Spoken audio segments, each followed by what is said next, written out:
Alrighty. Here I finally am.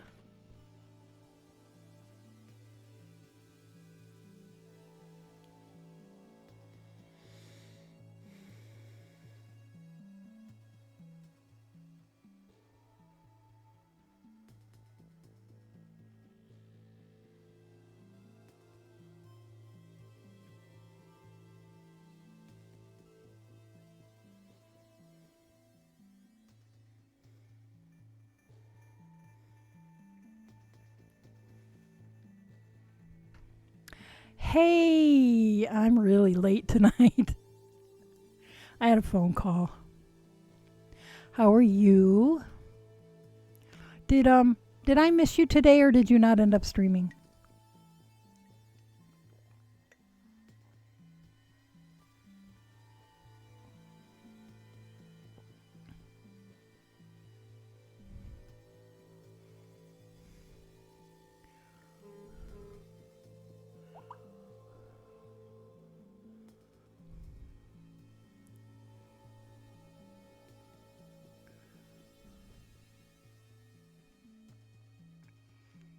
An old friend sustained a connective tissue injury and wanted to pick my massage therapist slash herbal medicine brain.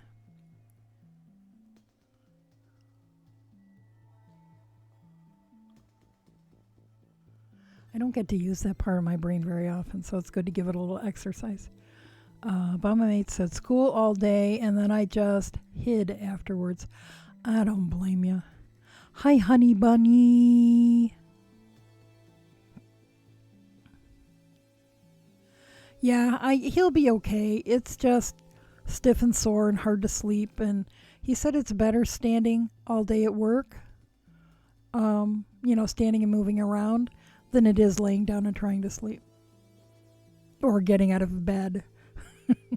It's like, yeah, because it gets stiff that whole time while you're sleeping.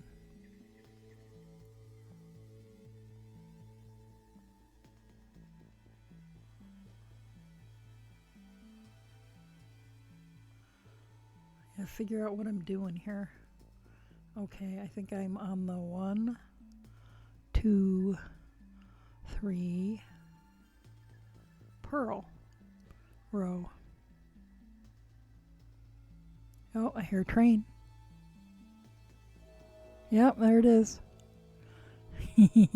And Bama mate says, hi, honey bunny.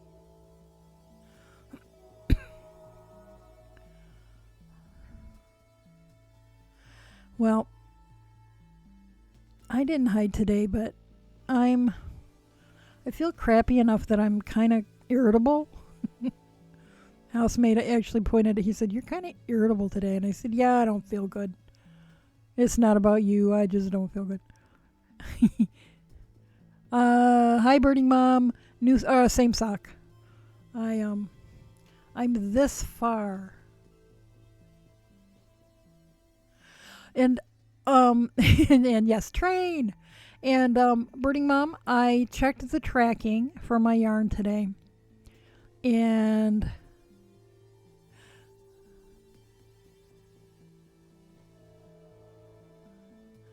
yes, woo, woo.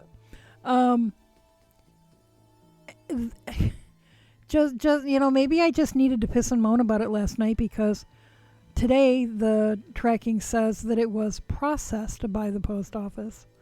It was processed at 7 something this morning and again at 8 something this morning. So I don't know what they're doing. Hopefully they'll deliver it tomorrow.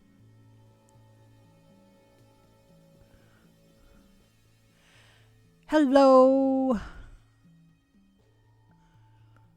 Okay, now see, I can't remember because I think is it Litui or Litui?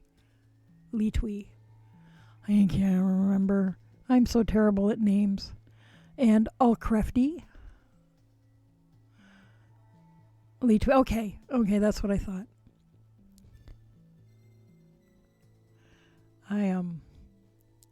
It things need to be repeated a certain number of times before I remember them. Names, at least. Got to get them in my long-term memory. Yeah, and now there are officially more people in chat than my viewer count. I just think that's hilarious. Lee Twee said, "It's cool. I haven't been here in a while." But I remembered that you'd been here. So that's a good sign.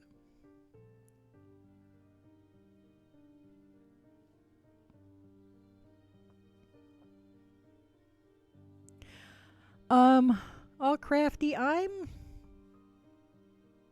okay. Not feeling well. I feel like I'm having some sort of an autoimmune flare up. And the weather swinging back and forth from summer to fall is not helping. The last couple of days have been cool and rainy. And so, all the connective tissues like, now let's go back to bed. So I'm sleeping a lot and I'm not waking up feeling any better. And I was just saying I was informed today by someone in my household that I was irritable. And I'm like, yeah, I don't feel good. Just achy. Achy and brain foggy. Bum and Maid said, "I ordered a spindle today, and if I'm lucky it'll be here on my birthday. I'm ashamed it wasn't a Snyder Mini for the Army, but it's pretty," or the pictures of it are. What did you order?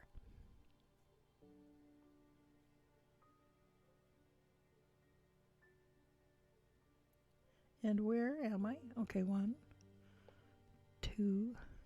And see, and I've been noticing for the last couple of days that even with the new glasses, my eyes are a little blurry. And that's one of those autoimmune things too. And a little bit of a headache, and it'll get better. But you know what? I've gotten out of the habit of doing the golden paste, the turmeric. I need to start doing that again because that was helping. So I don't know why I quit doing it. It's like I was really good about it, twice a day, every day, and then I just started forgetting. Because, I'm such an ADHD sort of an adult. I focus really hard on something, and then something else catches my attention, and I've forgotten all about that other thing.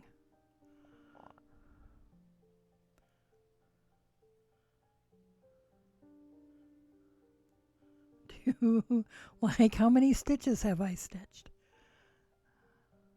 Purl.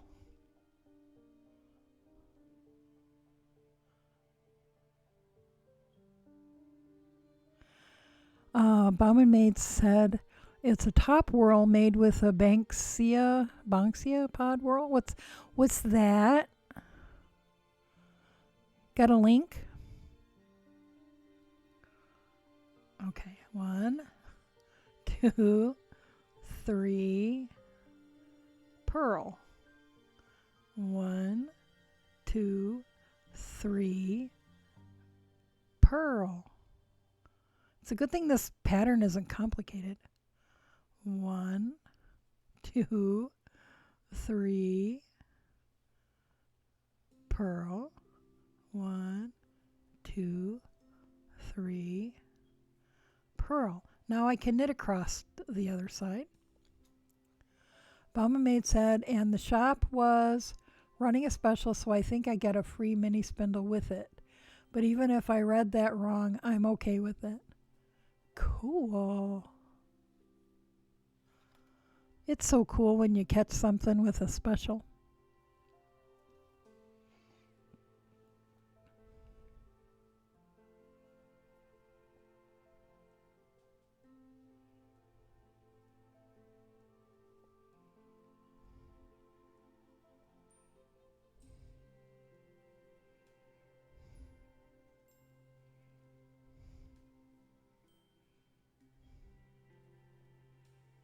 And there's the link.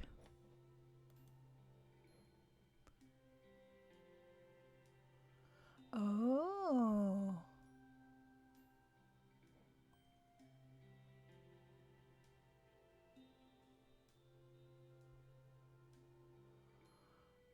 Cool.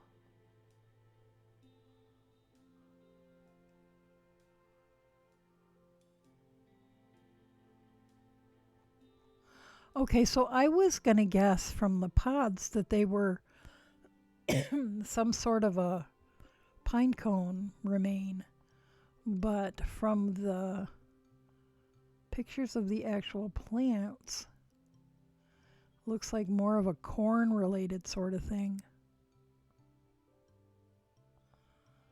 Very cool. Cannot wait to see.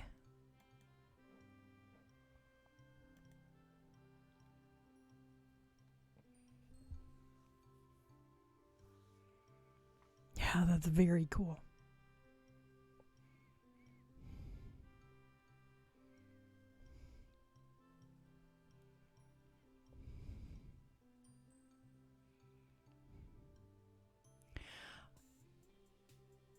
And she said, you've probably seen it before in other things.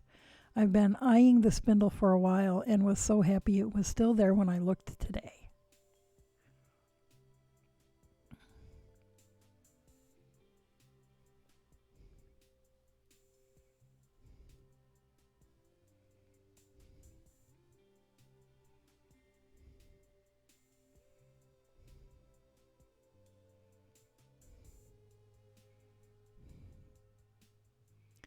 And she says they're a flowering shrub tree.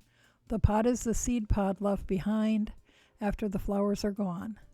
So you get all the little seed holes in the turned piece.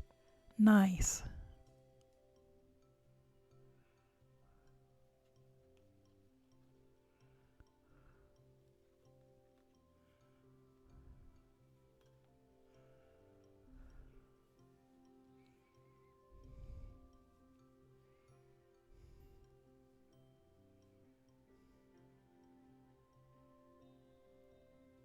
Oh, wait, I had to knit across this row too.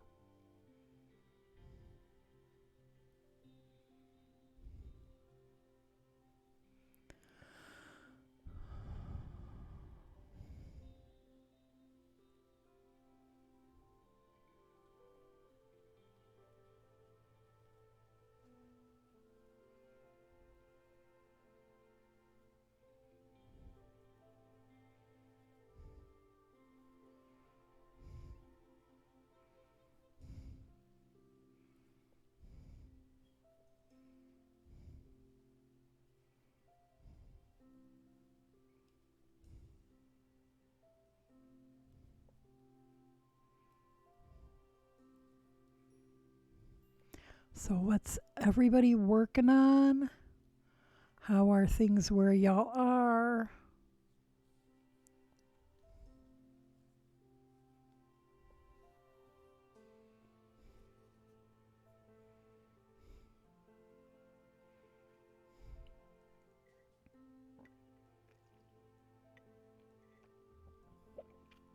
And if there's anybody who I know you can't really see much because this is kind of dark.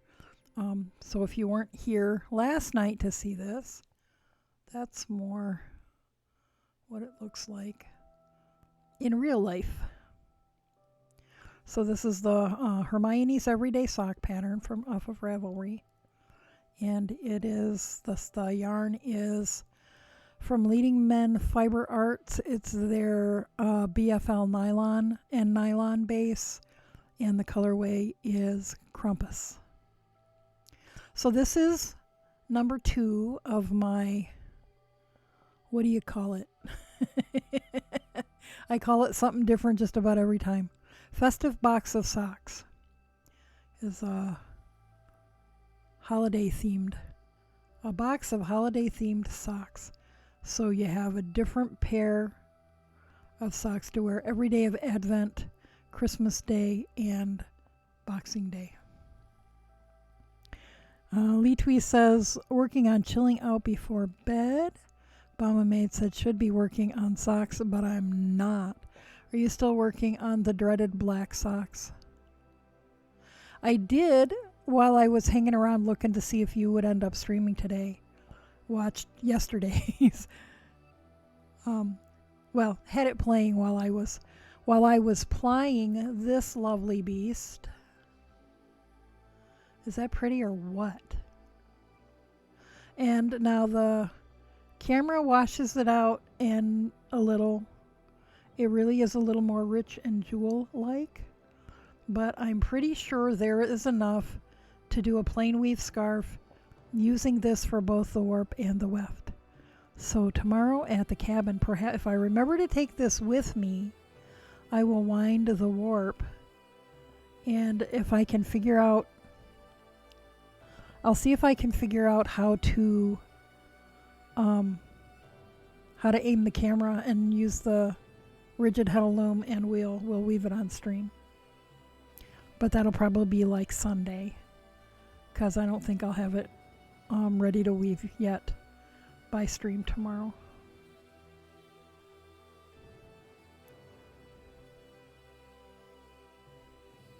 Oh, okay. That's Honey Bunny.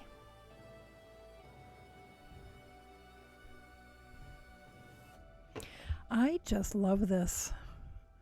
I am trying to decide if I'm going to go to the yarn shop before work and see if she's got any of the other colorways left.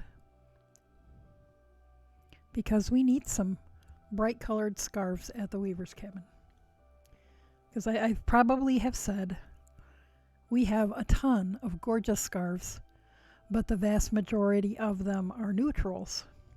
Because neutrals sell well, but they don't draw the eye. And you can't sell any scarves if nobody goes over and looks at the scarves. So I figure I'll do a few in brighter colors and mix them in to the display, and hopefully, you know, that'll get people to go look, and once they go look, they'll figure, you know, they'll choose whatever they like, not necessarily the one that drew their eye first.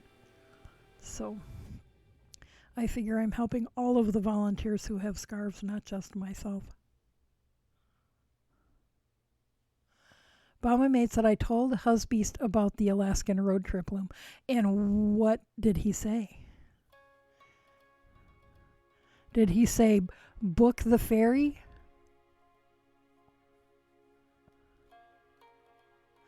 And thank you guys. I mean, I can't, all I can take credit for is the spinning of it. I didn't dye it. And this is the one that I did the fractal on, and I think I'm glad. I think that'll look really nice woven against itself. She said his only response was he might not be able to take that much time off work at once without hurting his other foot first. But he didn't flat out tell me I was crazy. There's a reason I married this man. Yeah, mine is that way too. You know, I'm like, oh, there's this spinning wheel, but I don't know where I'd put it. And he's like, well, we'll find a place. It's like, okay. Housemate, on the other hand, rolls his eyes and says, where do you think you're going to put that? But, you know, see. But he's just a housemate, so, you know. He is a partial owner of the house, so he does have some say. But, you know, regarding the spending of the money, he doesn't have any say. Okay, what am I doing?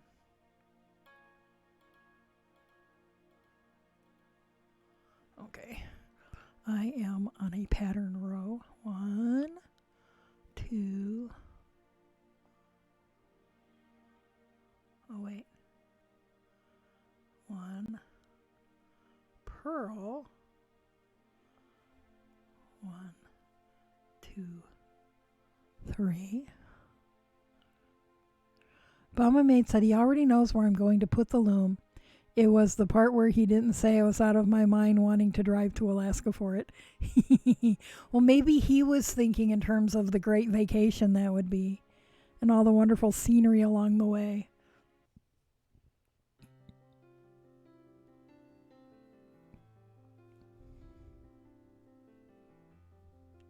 And you know, you could rent one of those campers that's a toy hauler and then just, you know, load the... And then you wouldn't need places to stay overnight. You just, you know, find public land to camp on for free, and then just load it up into the toy hauler part in the back. But that'd probably be more expensive than shipping it. Because, big old campers are not inexpensive to rent.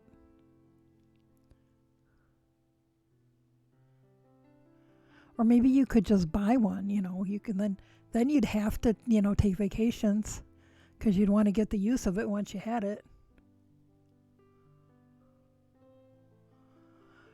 Birdie Mom says, and how enjoyable it would be to have 2 kids in the car all that time.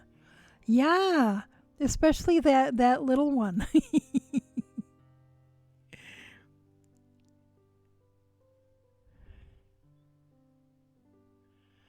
Mama Mate said, I was thinking drive up there and rent the U-Haul trailer there. That would be what I would do.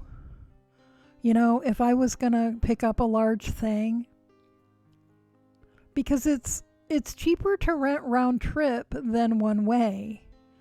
But, at some point it ends up being less expensive to just rent it one way. And she said the long road trips with the kids actually aren't that bad. Better than trying to stream. And you could stream from on the road. You could show us all the scenery. See, it'd be good for all of us. I could live vicariously through your trip to pick up an amazing loom.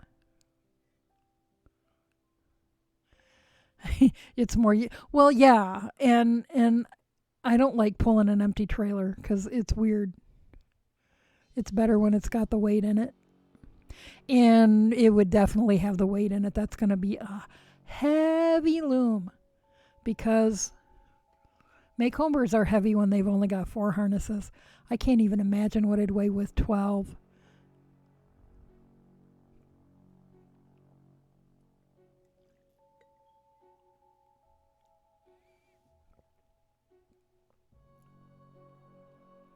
But you know what's really funny?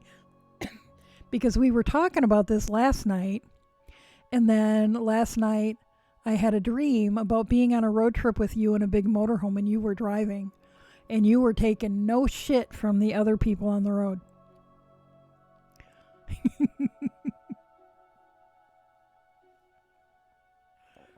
So I guess for some reason I got to go along on the loom pickup trip. Maybe Husbeast couldn't get the time off of work, so I was going with you or something.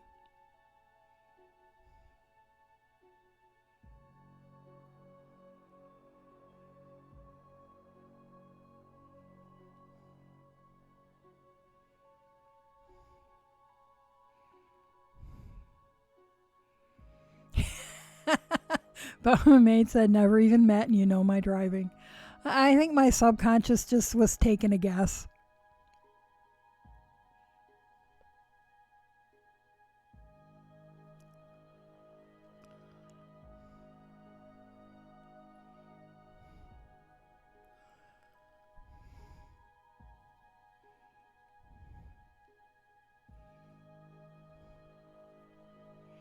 But, with the kind of dreams I typically have, I'm surprised that there weren't aliens or zombies in it.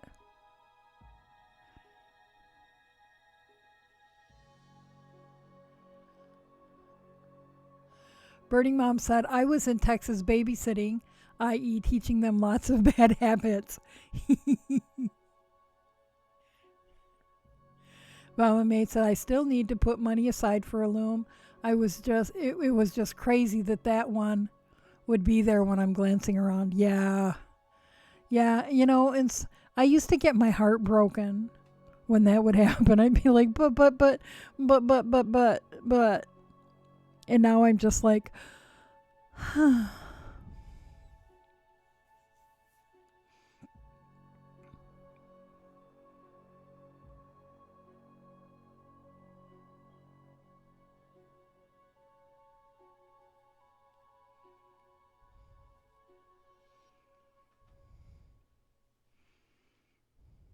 although I'm still kind of holding my breath about that great wheel that I got an email about.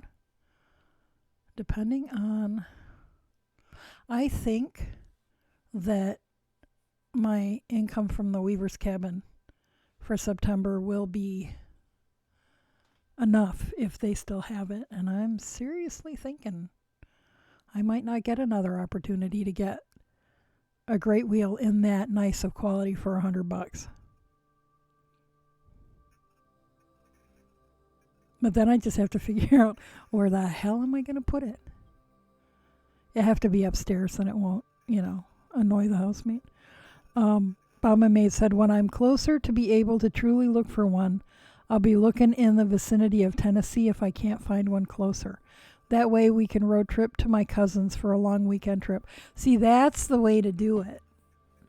When I was looking within a couple of hours of where I am, but then I was also looking around the area where my family lives and around areas where I have friends in Michigan.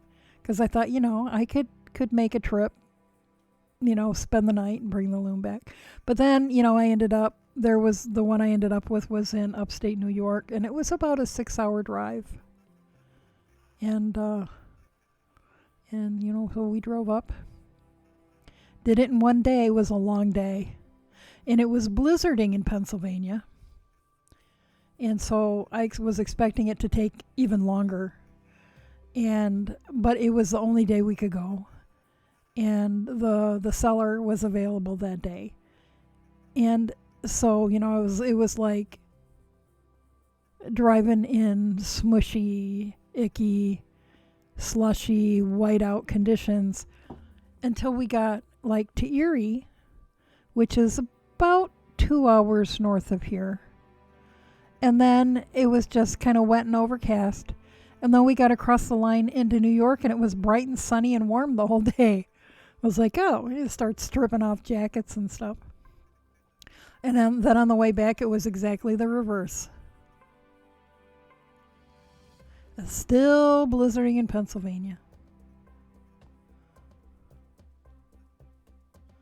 I don't know if I would drive that far it would depend on the loom or wheel. But now with wheels, a lot of times you can get people to railroad them because, spinning wheel people are, a spinning wheel is easier to railroad than a loom because a lot of times somebody can put it in their car.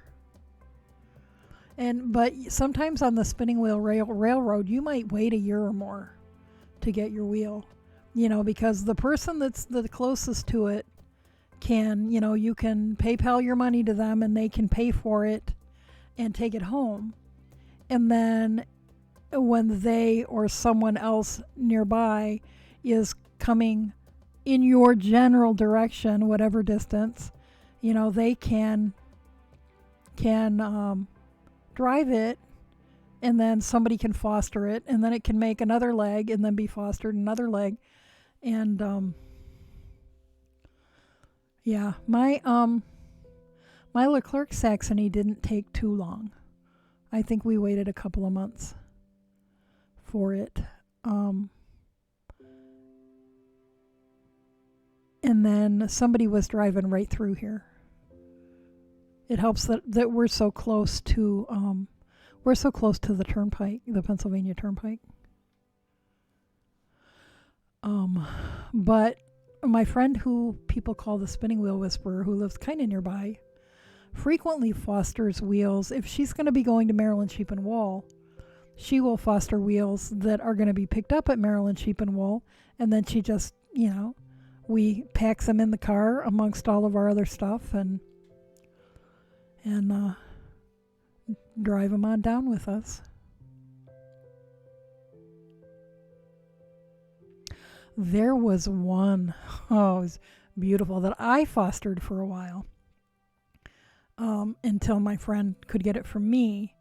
And it was one of the most beautifully ornate, slanty Scandinavian wheels I had ever seen. And it was not in working condition. The woman who sold it had bought it thinking she would refurbish it. and then just had never had time and decided to thin her herd. And I was so envious of the person who bought it. It's like, oh man, it's a beautiful wheel. Mama Maid said, I can totally see searching during the summer fall, but then stopping when the cold starts so I don't have to drive through that. Yeah. Well, I wanted a loom and I wanted it now. And, I had income tax refund money.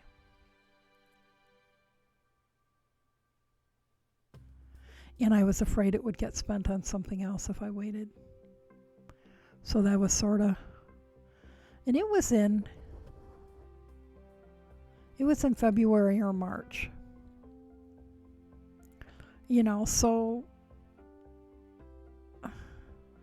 So there, it was just likely that there was going to be weather here. And then driving to upstate New York, I assumed there'd be weather there, and I was amazed that it was beautiful. Mama Maid said, let's be honest, tax return is craft money.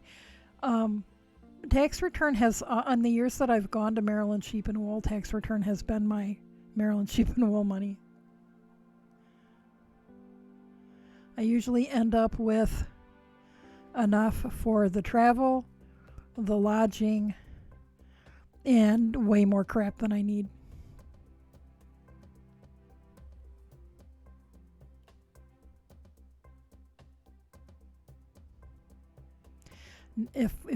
Assuming we get to go next year, assuming there is one, I have no business even going into the fleece barn, let alone buying one. My friend, the spinning wheel whisperer, she'll always say, I don't need any fleeces, but I'm going to go look. And I just laugh. Uh-huh. So are we taking bets on how many that she's going to end up buying this year?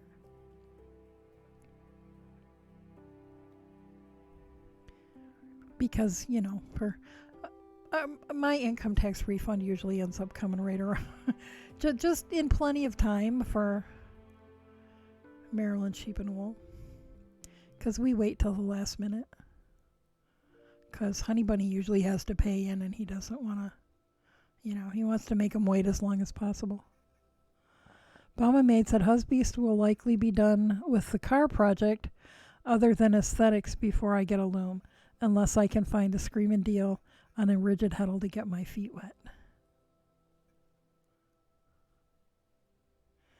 Birdie Mom says, my friends say they don't need fleeces, and I always ask how many they got because I know better. Uh-huh. Well, and I'm getting to that point too. I really don't need. I've got fleeces here I'm not getting taken care of in a timely manner. But, one comes available that looks yummy, it's probably coming home. And, the fleece barn at Maryland Sheep and Wool is just like heaven. Whatever. And, my friend's always like, well, what are you looking for this year? And chances are good she's going to find it for me before I find it myself.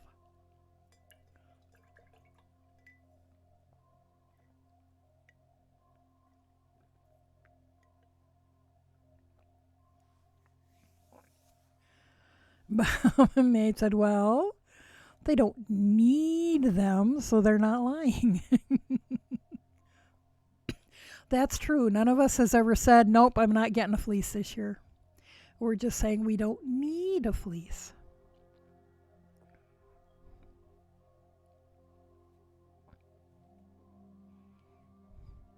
And it's amazing watching the people who go in there and they'll have a pile, up near the, where you pay and stuff, this pile, and they'll have like 20 and 30 fleeces.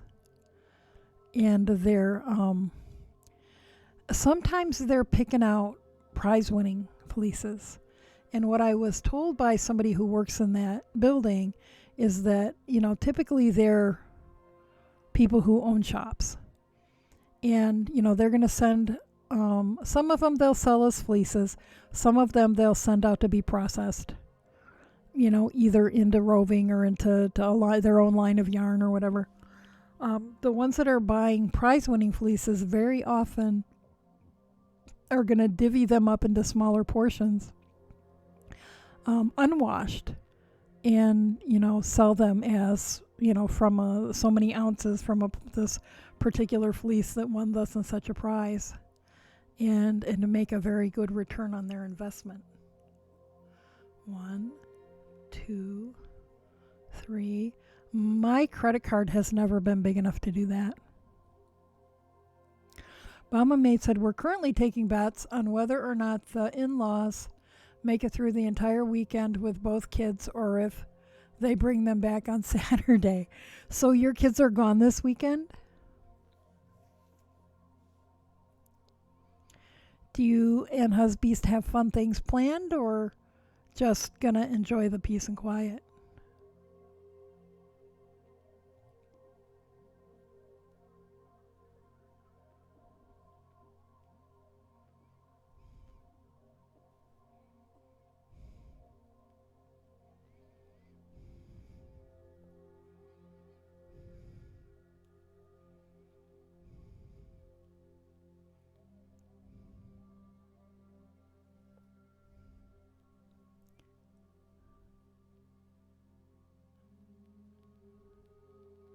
Mama Maid said, is there a corner of that barn that has the dirty but still good fleeces? Those are my jam, even if I do bitch about the VM. And I'll take those too. It's because a lot of times those are free. They're really filthy. But by the time I comb them, I can get them pretty darn good. I don't think so. All of the fleeces that I've ever bought there were in pretty good shape. So I don't know if people just don't bring them or if if the festival doesn't accept them. She says, in-laws are picking them up Friday afternoon and supposed to be keeping them till Sunday. That way husbeast and I can go to lunch or dinner or something for my birthday with no kids. Oh yeah, birthday. Woohoo.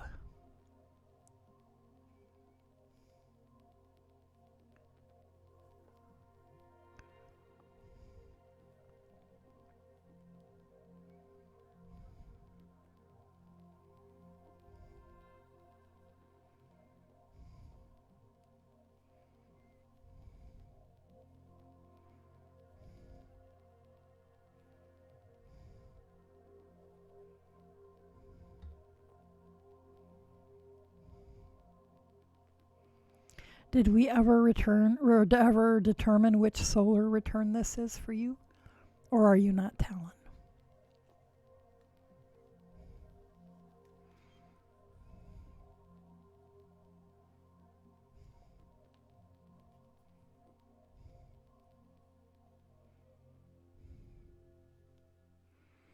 She says, and he had already told me about going out for sushi. Most years it's me and Tiny because my birthday hardly falls on a weekend. He was today telling the oldest not to tell me what he has planned. Mama Maid said, like, dude, you told me before I ever even knew we wouldn't have the kids along. I was just thinking it would be all 4 of us. 35.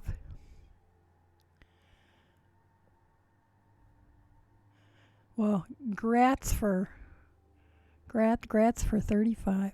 Feel older than that, says I am. I was guessing that you were probably somewhere between your mid 30s and early 40s, but I don't know if I've ever seen your face. Although the older I get, the less accurate I am at guessing people's ages, even if I do see their face. Because, half the cops I see drive by anymore don't look old enough to drive.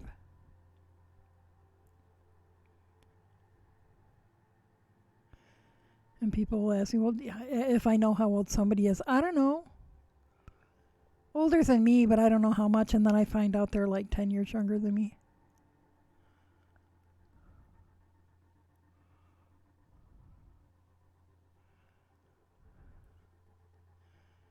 Yeah, you feel older than that because you have a 4-year-old.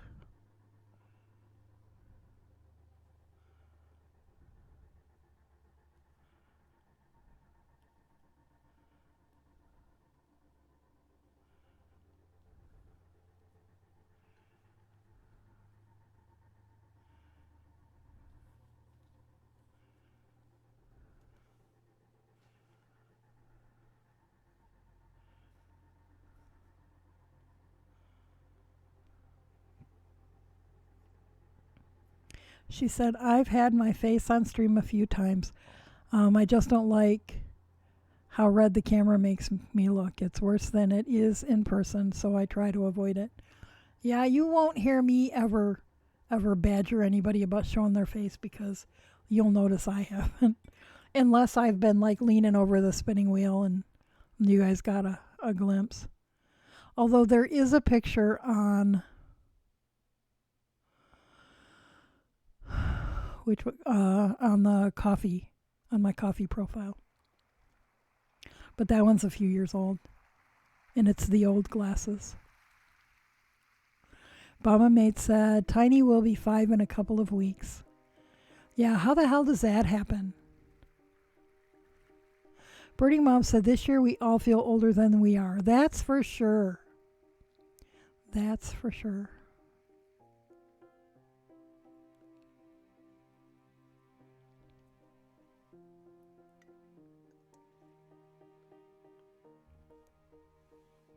I did not make a fresh beverage before I started. I'm going to run out before break time. Everything has been a little off kilter today.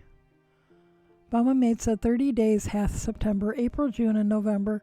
All the rest have 31. February has 28 or 29.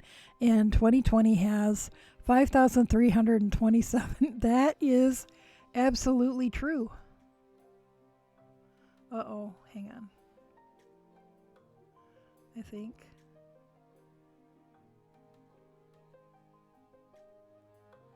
Oh, nope, it's a knit row. She says somebody posted that meme earlier and I almost died laughing. Birding Mom says absolutely.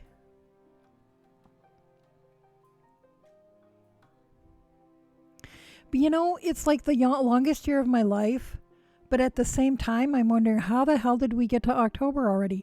Because I just glanced at my computer and it's October 1st now. How did it, shouldn't it still be April or something?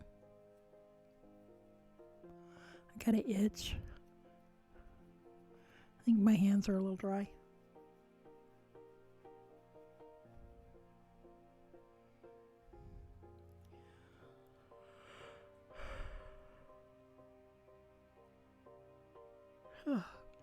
And how can I be yawning? You know, I've only been up since... I think I was up around 5 today, so that's earlier than yesterday. Tomorrow I have to set the alarm. My no alarm days of this week are over. Set my alarm to make sure I'm up in time to get to the Weaver's cabin. Mama Maid said, exactly, it's October, but really it's mid-May. See, that's what I'm thinking. We fell into or skipped timelines or jumped timelines or whatever they call that. Birding Mom said this year wasn't my worst year, but it's been crap. I've had years where worse things have happened to me, but for sheer longevity of bad things happening, you know, one after the other after the other. So this is like it's not the worst things that have ever happened, but just fatigue, sheer fatigue.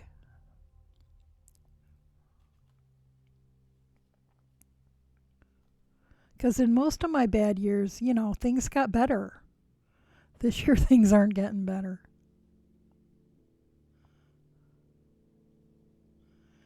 But you know something I noticed today on Facebook?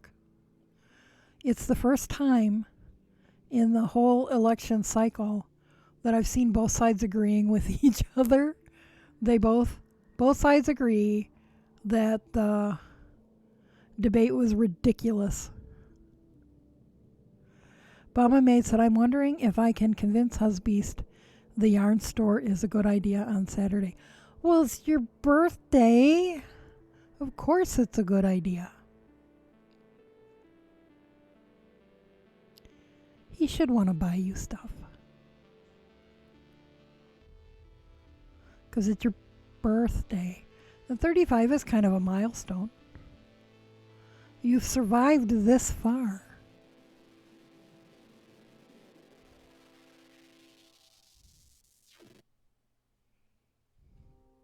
I wonder if I should measure this. That's not 8 inches, is it?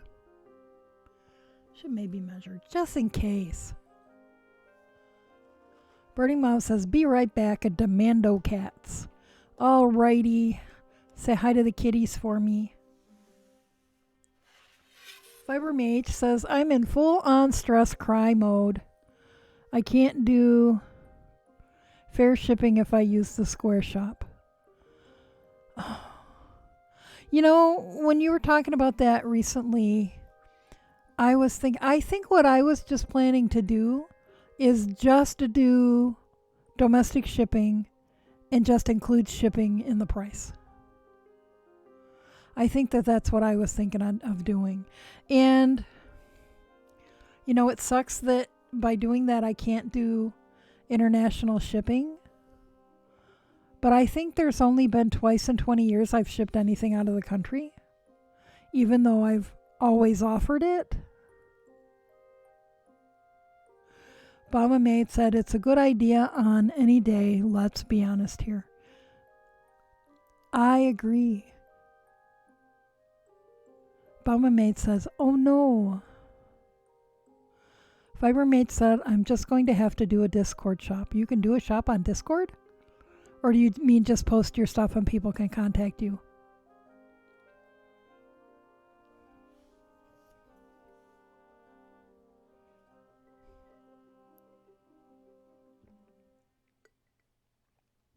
I am just going to do domestic shipping and then just have a notice on my shop that I'm happy to do international shipping and people just need to contact me. But you know, that might be just fine, Fiber Mage, because I know people who just post stuff on their Facebook page and people contact them. Or Instagram, same thing with Instagram. Don't even have a website. Just, you know, post their thing on Instagram and say, you know, this is the price, contact me.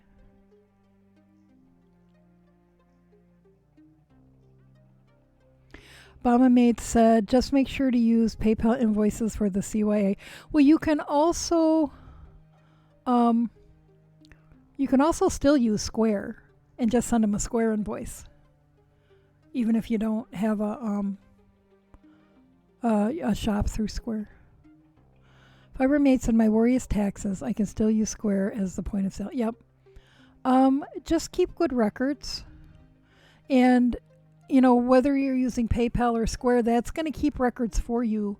And then you can print them. Print them at the end of your fiscal year, you know, for your tax purposes. Or, you know, keep track in a notebook or on a ledger or whatever.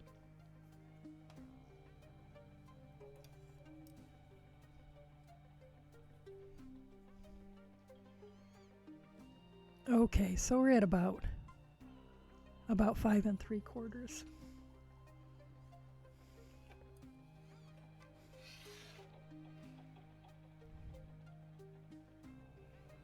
Bama Maid said, there you go. Very good records. Yeah, you just have to keep your own records. But, you know, I've always had, like, I have sales through the gallery. I have sales through the Weaver's Cabin. You know, if I do farmers markets or shows, then I have those sales. So I've always had to, you know, keep records on paper because, you know, I've just had so many cash sales or whatever that weren't through PayPal or Square.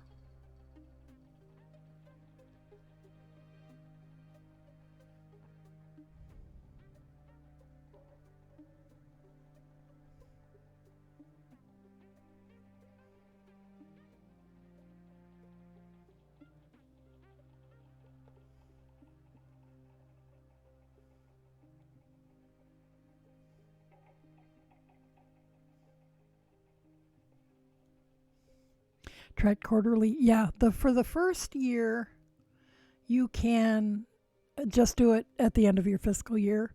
And then usually after your first year, they'll ask you to do quarterly, but it depends on your business and, what volume of business you're doing. Fibermaid said, I'm the most frustrated with my own brain. I desperately want to do this, but my brain just eat out every time I try to figure it out. Well, and it can be, this kind of thing can be very confusing if you've never done it before. Bookworm says, hello. Hello, Bookworm.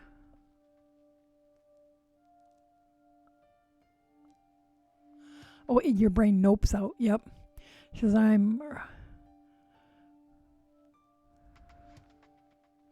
yeah. Ripping your hair out, fighting with your own brain. Just breathe.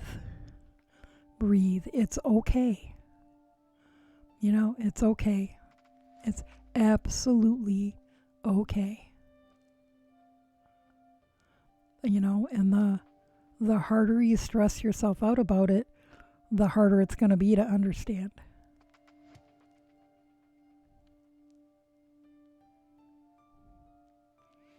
Is it something that your husband could help you figure out with the logistics? Or, do you have any family members that are good with that kind of thing? She says, I know I'm okay. I'm safe. Yep, you're okay. And, this kind of stuff is hard if you've never done it before.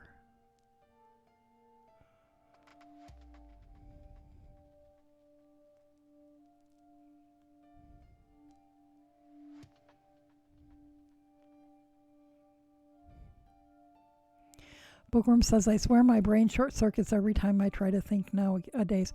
I think that a lot of us are we're in overwhelm mode. I don't think I know anybody who isn't. This has just gone on so long.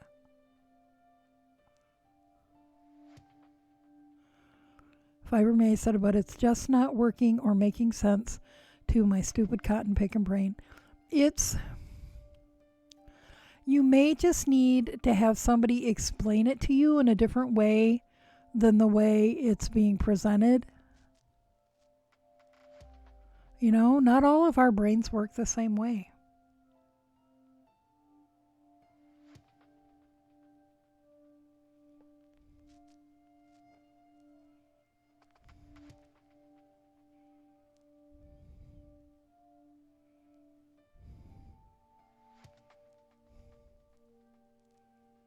So, and I don't see anything wrong with just, posting pictures of your stuff in your Discord or, on Instagram or Facebook or whatever other platforms you use. And just, as long as it's not against the terms of service for that platform. There are so many people doing it on Facebook and Instagram that it seems like those platforms would have shut it down if it was against the terms of service. But and at this point, when you don't have a ton of things to sell, I don't see anything wrong with doing it that way. And then when that becomes cumbersome, then you got a lot of products, then think about opening a web shop again. Hi, Taki. Taki says, came in at an odd time. What are we talking about? We're talking about how confusing it is for someone who's never done anything like it before to figure out how to open a web shop and how to figure out all the tax implications and all of the shipping and stuff. Bookworm said, oh yeah, you think you want things to stop when things are hectic, but when you have life stop for 7 months in a row, you go a bit bat crazy, and getting cabin fever is totally understandable. Yep. Bama Maid said, I've seen plenty of people who use Instagram for selling. There's nothing wrong with it. Yep. And I have a friend who does tons and tons of shopping on Instagram. Bookworm says, just take things slowly and one step at a time. I'm working my way to doing that too, Fiber Mage.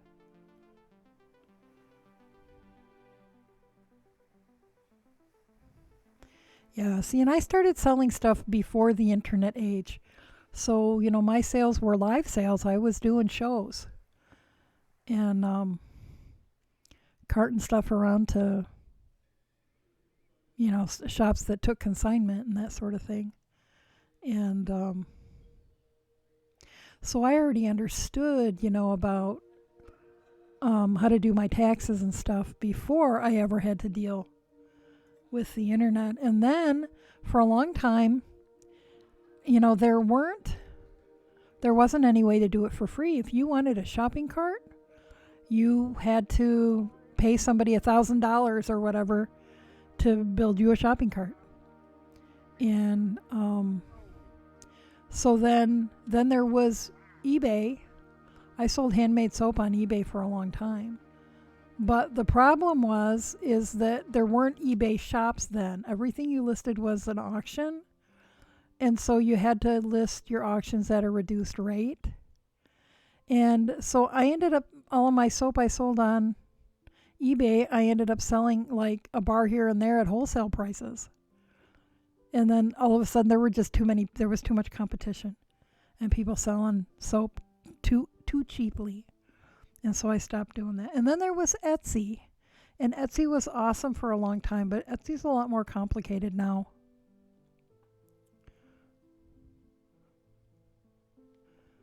But there are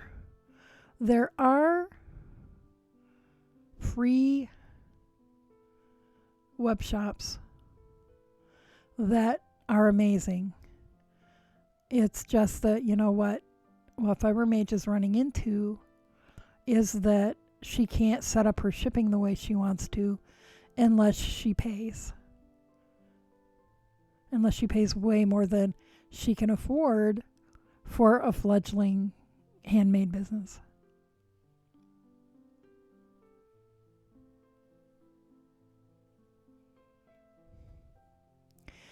Bookworm says, I want to crochet and sew things and sell stuff online. I'm starting out with learning new stitches, making a list of what I can make, getting stashed to make them, and then I will get to online shops. Where are you thinking of selling on the Fiber Mage? Has been setting up her online shop the same place I've been setting mine up, on Squarespace. So if you are set up to use Square as a point of sale, you can set up a free web shop. But and it's very cool. It's relatively easy to set up compared to others I've seen. The problem is it only has so many features. And if you want more of the features, then you have to pay a monthly fee, and it's tiered. So you can pay, a little bit and you get these features. You can pay a little more and you get these features. You can pay a whole lot and get all these great features. But, I am not at a point where I can afford to take that risk and pay. And Fiber Mage, since she's just starting out, that's a lot scarier.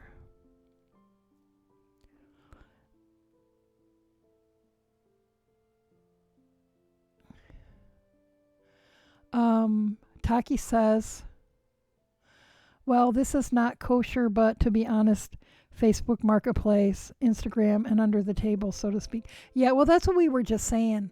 I see lots of people selling on Instagram and on Facebook, and we were talking about, whether that would work on Discord. And Taki said, an old coworker is making bank thrifting and reselling on Poshmark and using prepaid USPS flat rate boxes and Instagram. Birding Mom says, FiberMage, can you post shipping to U.S. only and ask international orders to contact you and do it off shop? See, that's what I was thinking about doing. Is I'm just gonna list my stuff. I'm gonna, include the cost of shipping, which I can do without raising my retail prices too much, because when I sell at the gallery or at the Weaver's Cabin, those places take a percentage. In my shop, nobody's taking a percentage, so I can afford to, eat the shipping. But then I was going to only do that for U.S. only, and, internet, and just have a notice for international people to just contact me, and I'll let them know what it's going to be. Bookworm said, is there a yearly rate? Sometimes it's cheaper than monthly. Yeah, there probably is, but still, for somebody just starting out, it's it's not doable. If you're trying to start out on a shoestring. FiberMate said, I might be able to, but I don't know how. FiberMate, if you want, we could put our heads together. I need to be getting busy on mine too. And, when I figure out how I'm going to do it, I could walk you through it. You could see if you want to do it that way. Does that sound like maybe a plan at all?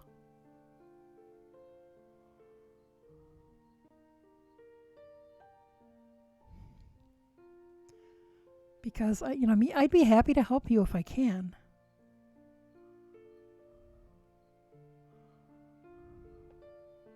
She says, that would be wonderful. Okay. Feel free to pester me. Because as you know, I have the attention span of a mosquito. And I keep saying that I need to get busy and start getting stuff. Because I'm at the point where I need to start listing stuff. And I have some photographs taken, but not enough. And I need to do more dyeing. So I have yarn and roving to list. FiberMate said, I'll do my best not to get overwhelmed or stressed. Well, you know what? You just breathe. And I am not going to get upset if so don't worry that I'm going to respond badly if you get overwhelmed or stressed, because I get it, because I do it too in some circumstances.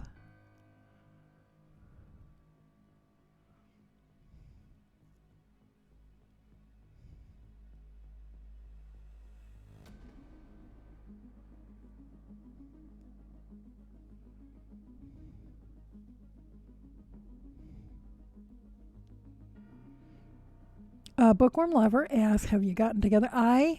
Well, not the original person who had offered to do them, because she has sort of fallen off of the table. But I spoke with the spawn of an old friend, who my friend said, well, Corwin could probably do that. And so I was like, oh, now why didn't I think of that? So I talked to Corwin, and Corwin said, yeah, that sounds like it might be interesting. Can you send me some info? So I sent him the info from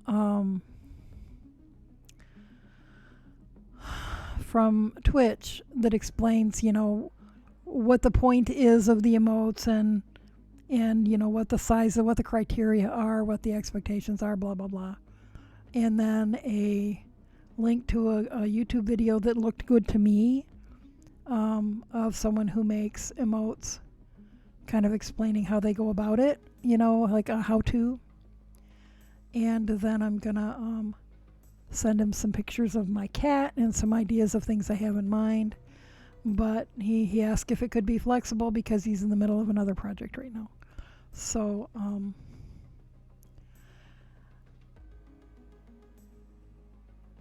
I've given him, I said, you know what, if you take a look at this stuff and decide that this isn't your jam, that's fine. Just let me know.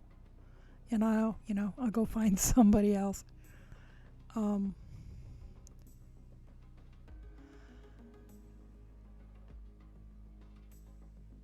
but I feel fairly confident that he's gonna be willing to do it.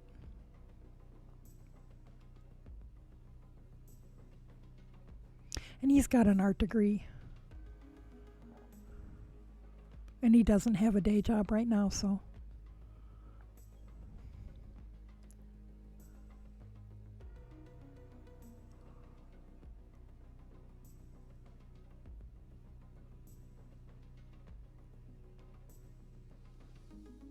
So hopefully before too much longer. I figured we'd waited this long, we could wait a little bit longer, but at least it's on the table. Bookworm said, "Oh, I found the Hermione pattern and downloaded it on my Ravelry library. I found a ton of free sock patterns. I can't wait to try them out. Now a question. If I have US 6 needles and I use late weight yarn, no. Nope, that'll be very, very lacy. You'll wear holes in them the first time you wear them.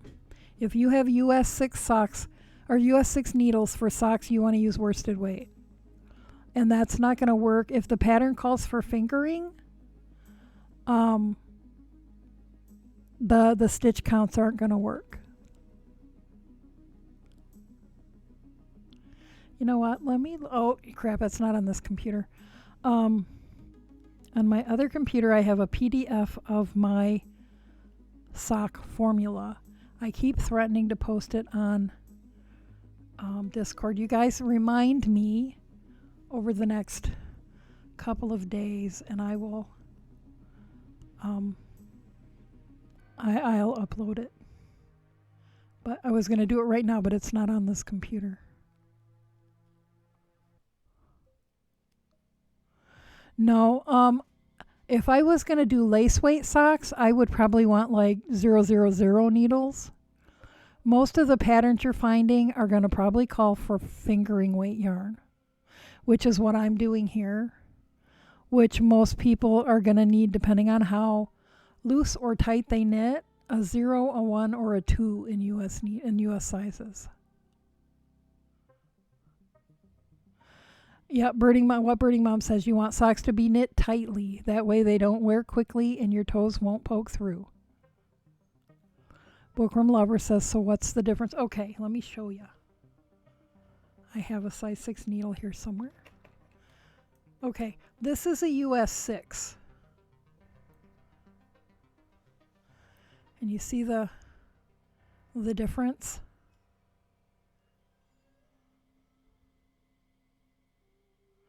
So this is going to make ginormous. So with lace weight yarn is going to be about half the thickness of this.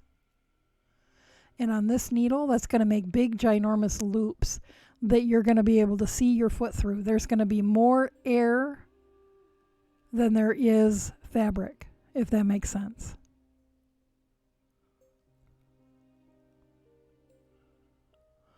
So for this side, for my size 6 needles, this is the yarn I'm using.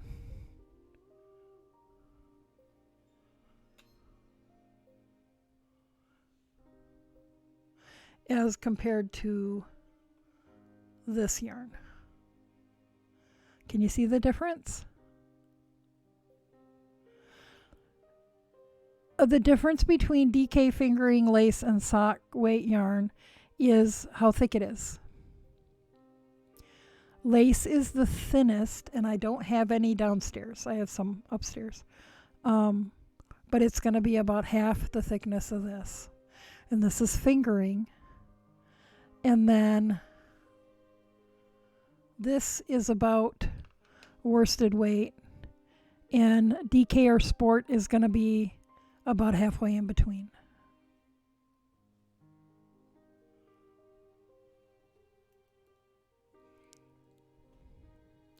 Birdie Mom said the yarn comes in weights. Lace is very fine. Fingering is a bit thicker, all the way up to chunky. Craft Council has a chart on their website. Bum Maid said the difference might also be described in wraps per inch. Right, so if you wrap around a ruler, how many times can you wrap that yarn around in the span of an inch? Some people, hand spinners in particular, measure that way. So, and this is also, this would be worsted weight. If it can focus. So that would be worsted weight. And this is about the size. This size needles are even bigger. I would use with this. The only time I would ever use a size 6 US needle with lace weight would be if I was knitting a very, very gossamer lacy shawl.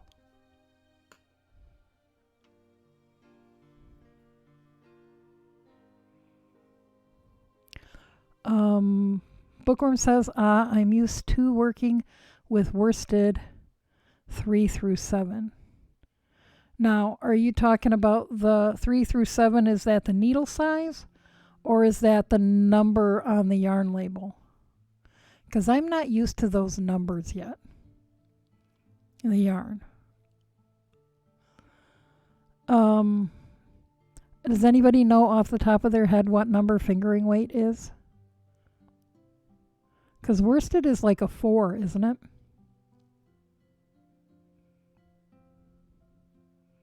Yeah, the numbers confuse me. I have only recently started seeing that, and most of the yarn I use is either hand spun that I have spun or indie dyed that doesn't come with those numbers.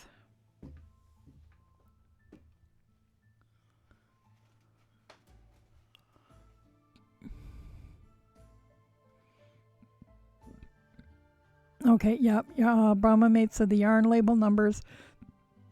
Worsted is usually a 4, and Burning Mom said for fingering is a 1 or 2, and she thinks lace is a 0.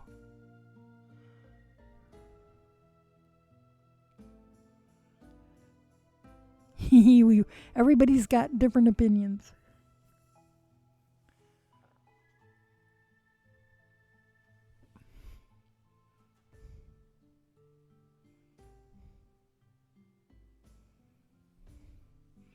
But yeah, if you're looking at a specific pattern for socks, look at what size needles and what size yarn the pattern calls for, and then that'll be suitable.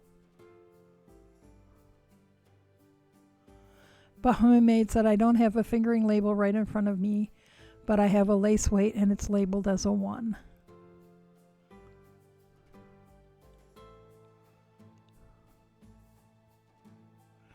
Fingering.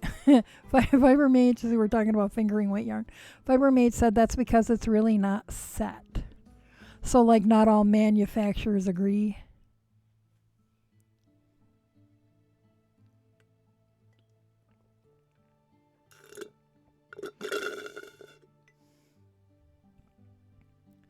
Mama May said, I go by wraps per inch if I can find that info. Those numbers are different so many times.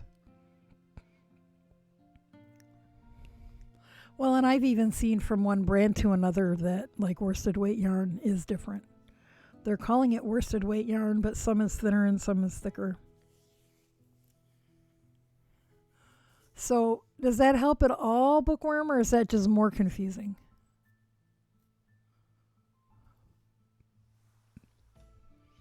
Let me look.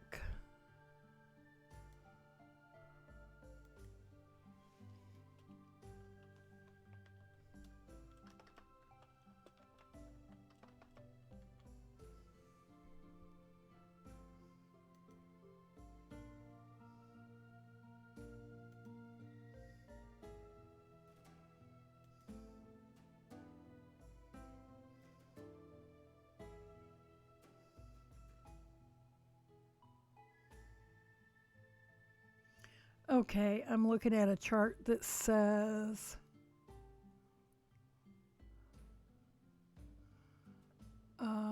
baby weight and super fine or ultra fine lace is 0. Oh, or lace. Fingering, sock, or baby is 1. Sport, light DK is 2. DK or light worsted is 3. Worsted Afghan Aran is 4. Now, but see, in my world, Aran weight is heavier than worsted. Chunkier bulky is 5.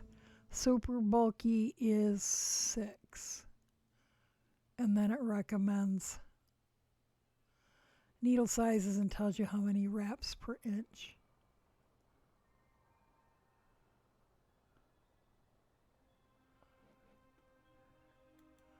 But I just put yarn weight chart in Google Images. I was kind of hoping to get like a graphic showing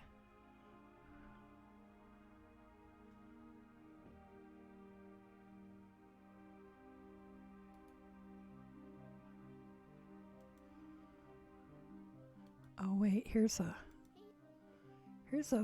video that might help.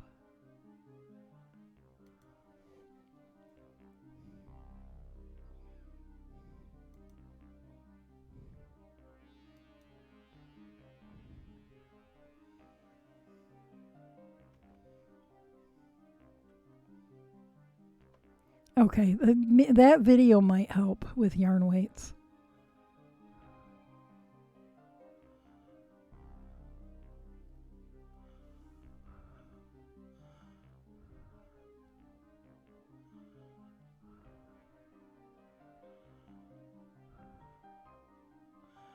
Fibermate said, I'm working on new labels.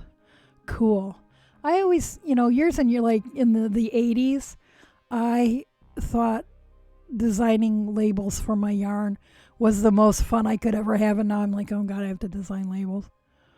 Bookworm said, I can't remember what brand specifically I want to buy at Hobby Lobby and is called Oxblood, the color. I want to use that kind of yarn for socks if someone looks it up. But basically, if I want small socks, I need smaller needles. No, you can make any size socks with any size yarn and needles. What you want is a tighter knit than you're going to get from a size 6 needle with the fingering weight yarn. But see, the other thing is if you're going to use worsted weight yarn and a size 6 needle, you need a pattern that calls for those. Or like, see, for me, for this size needle in this yarn, for the Hermione pattern, I'm using 64 stitches. If I knit a pair of socks for myself with worsted weight yarn and a size 6 needle, I cast on 40 stitches. So, you can imagine if 40 stitches with worsted weight yarn is going to fit me, how much too big a sock if I cast on 64 with that worsted weight and those size 6 needles, that'd be like a Christmas stocking. Balma Maid said, I have 2 amigurumi made with the exact same pattern. One was made with Caron Simply Soft, the other with Red Heart Love or something. Red Heart is considerably thicker because the ami is noticeably larger. Yep. Yeah, and that's one of the reasons that you should always check your gauge if the size of something is going to make a difference. Because you might have knit a sweater with Red Heart yarn and it fits perfectly, but if you use the same pattern and like Balma Maid, compares the Caron Simply Soft, they're not going to be the same size. Fibermate said, most places baby is a sport or DK. That must be new, because back when I was a kid, in the 60s and 70s, baby yarn was what we call fingering now. They didn't call it fingering.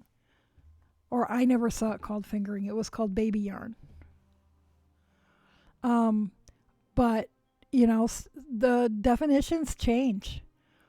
So I haven't actually looked at anything called baby yarn in a long time. So I would have been really surprised if I ordered something, wouldn't I? Balma May said, is it I Love This Yarn, Bookworm? Yes, that's a Hobby Lobby brand, Balma May. Bookworm said maybe bee yarn of some sort. Okay, yep, they have some bee yarns too.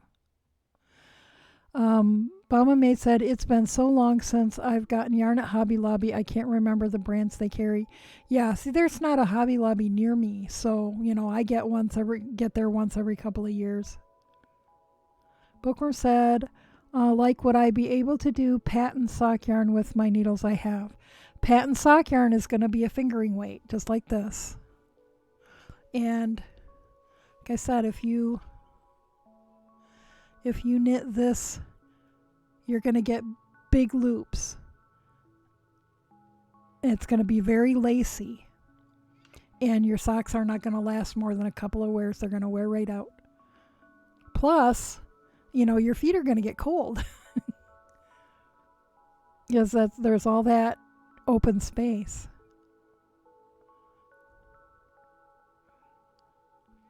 If you're going to use a fingering weight yarn or something that's called sock yarn, you're going to need a much smaller needle than your size 6. Mama Maid said if you use the US 6 needles, you need the worsted weight yarn. A sock weight yarn with those needles will be too holey.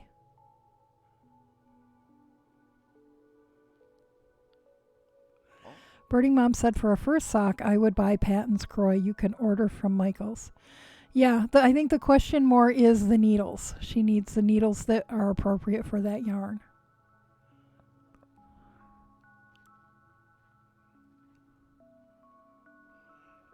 Yep, and there's the link for the Patton's Croy.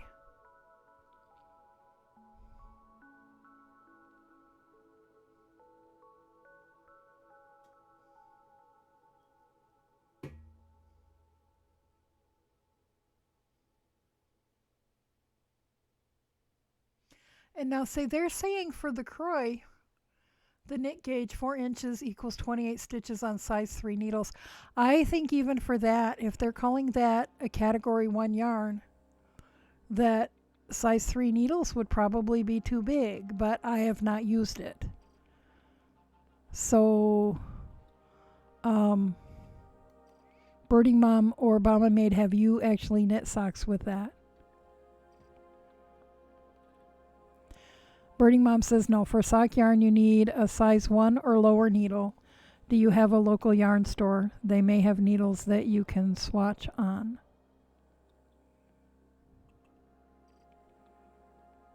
But doesn't Joanne carry sock size needles? Because I was sure I had bought ones there before. It was probably 10 years ago, but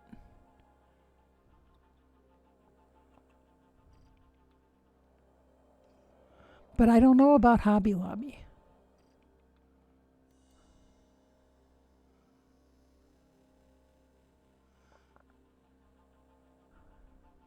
Okay, yeah, so Joanne does carry size 1 needles. It'd be a question of whether you'd have to order them or whether they have them in the store.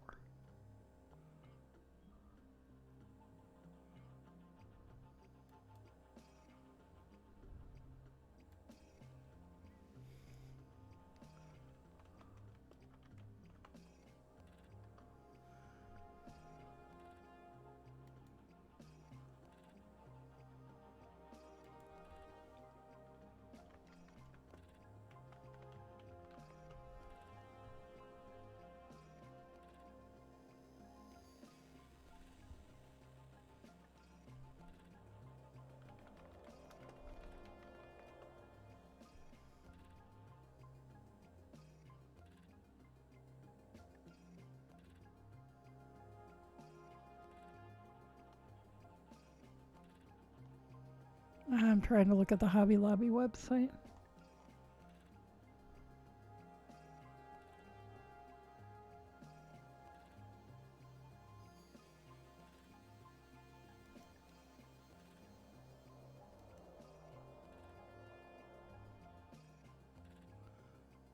Okay, the Hobby Lobby website is not being cooperative.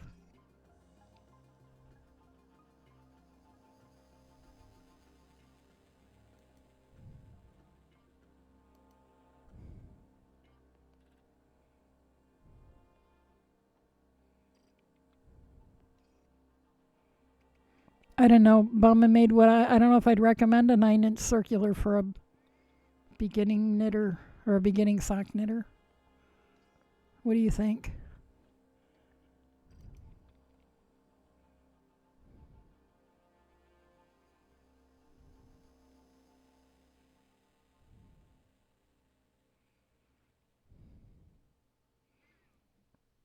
Burning Mom says size 3 is huge. I've knit patterns on my regular gauge. I use it for heels and toes. I'm sorry I don't shop Hobby Lobby. Yeah, a lot of people don't shop Hobby Lobby for boycotting purposes. Um, Bookworm says, okay, so as long as I have worsted weight yarn, I can use my size 6. But if I want sock yarn, I need smaller needles. Do I have that all right now? Yes. But the other thing is that you need a pattern that's for the size yarn and needles that you have. So I'm guessing that most of the sock patterns on Ravelry are going to be fingering weight yarn and smaller needles. So you'll need to find a pattern that's specifically for worsted weight yarn. Otherwise, your socks are going to be way too big. Bauman Maid said, I'm giving options, woman. Well, thank you. Bauman Maid said, I use size 3 needles for shawls and it feels so big compared to my sock needles. Yeah, because you want... I'm thinking that what they're saying is for regular knitting, like if you were going to knit a sweater from the Patons yarn, you could use a size 3 needle. But for a sock, you want a tighter gauge. And even, we knit our socks with a tighter gauge than we do our sweaters and mittens per se. But, if somebody from the 1700s saw our hand knit socks, they'd think we were crazy that we knit our socks so loose, because they knit theirs so tight it'd be like cardboard to us.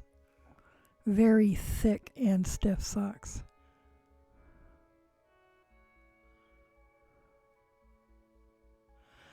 Bauman Maid said, all I can find for Joann's are the Clover DPNs and the 9-inch circulars on a size 1. I can't find long circulars. Yeah. Yeah, the sock needles I had bought there years ago were metal. But I don't remember what brand they were. Bauman Maid said, I have those bamboo DPNs and I kind of like them. They're not terrible to knit with. I always have liked bamboo needles. Bamboo circulars or bamboo double points were my needle of choice for many years.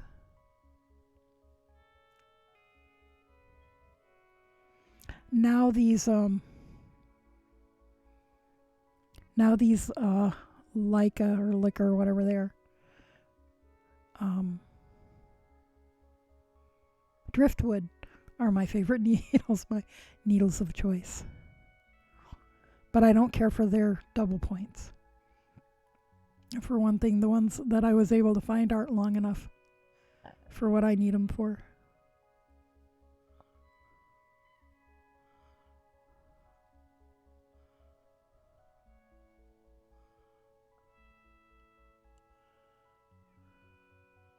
Oh crap.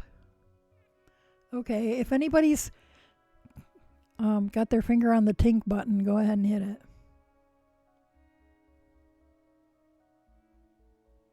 I have to take this whole row out.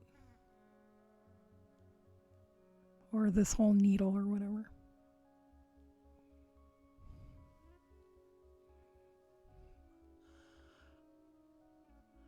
Birding Mom said, okay, try Rye by Tin Can Knits.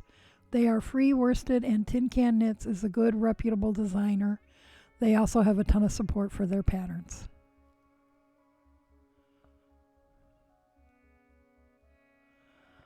Bookworm asked, what inch do you have now, Snoring Cat? Probably not, you mean if I measured my sock, probably not much more than I had the last time I measured? Or are you asking a different question than how I took that? We're up to 56 tinks since we started keeping track.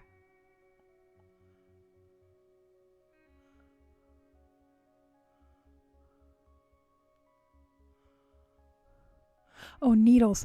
These are, normally I knit socks on a size 1. These are a 0 because I bought them accidentally. I thought I grabbed 1s and I ended up with 0s. But they're working out okay.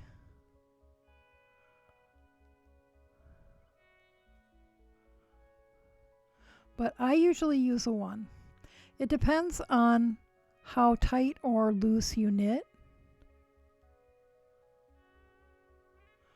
So it's more about getting the number of stitches per inch, the gauge that the pattern calls for, than it is about what size exactly, you know, whether you use a 0 or a 1. Or 000 like some people around here.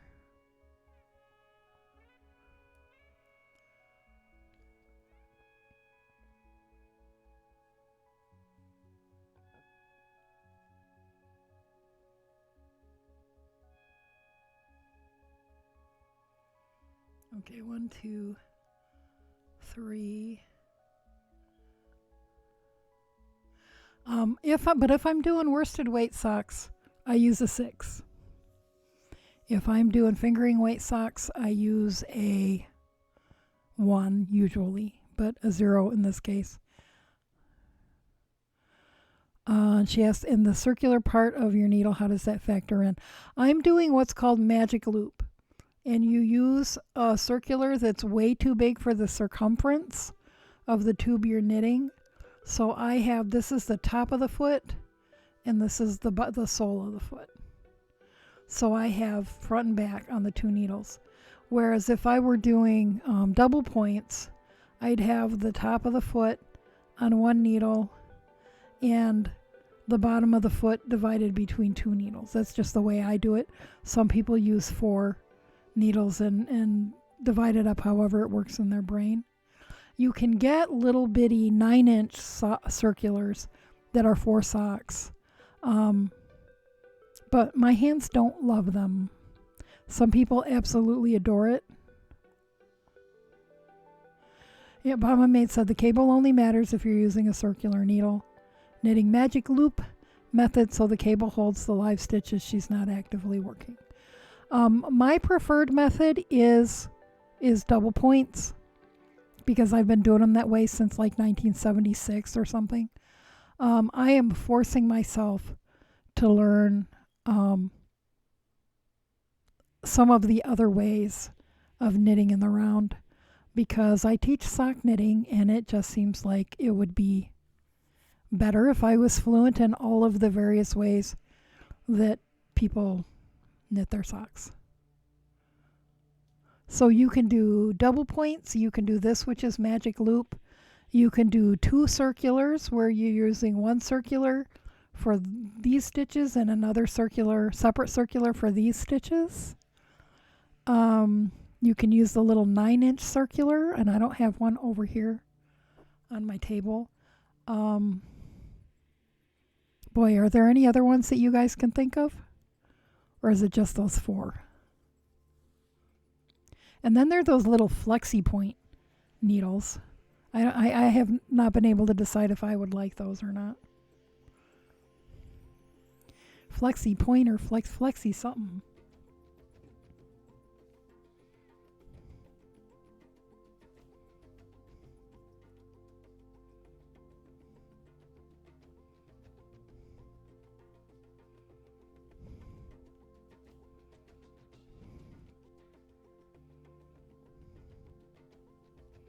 So is any of this helping, Bookworm, or are we making you more confused?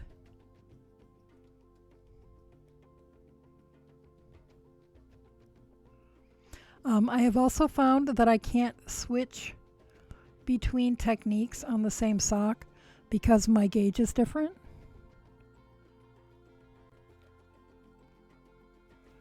Mama Maid said magic loop, flexible DPNs, 2 circs or 9 inches. Okay, so 5 counting the flexible DPNs. Mama Maid said all witchcraft.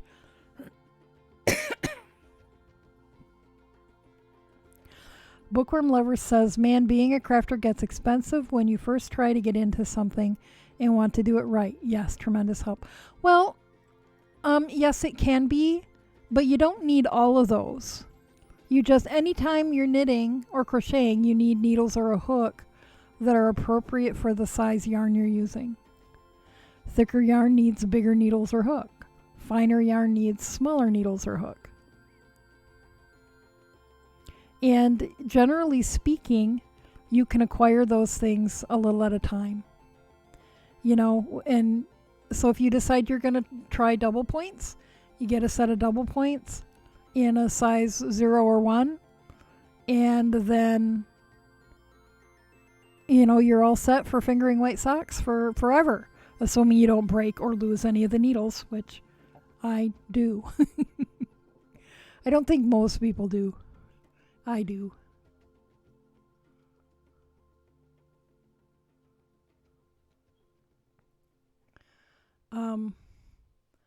I am currently acquiring all the different needles in the size for socks. Like I said, because I want to be able to teach people. Because for some people, double points, it makes more sense to their brain. For other people, magic loop makes more sense to their brain. You know, so different people feel more comfortable with different ways of doing it. And so as a teacher of sock knitting, I want to be able to help my students regardless of which, because when I teach a sock class, I want people to, well, it's advertised as not being a beginning knitting class. You need to already know how to knit. You need to already know how to knit in the round. And I don't care how you knit in the round. I don't care whether you use double points or magic loop or whatever. You just need to be able to knit in the round. Bookworm says, is bamboo okay though, being wood on? Oh, bamboo is absolutely fine. Bauman made said it doesn't have to be expensive at all. That's true. And if your first time using the smaller needles, if it's your first time using the smaller needles or you think you might drop stitches, the wood needles are incredibly grippy and help prevent that. And that's true. Wood and bamboo, whichever needle you don't have in your hands is less likely to slide out of the stitches if it's bamboo or wood.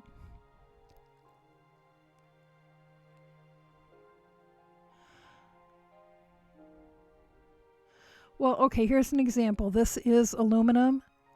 And see, these slides really easy.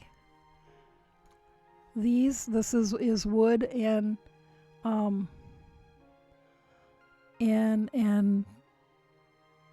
or whatever I was talking about. Anyway, this grips better. So, you know, it's not going to fall out. Yep, not as bad at sliding. Absolutely.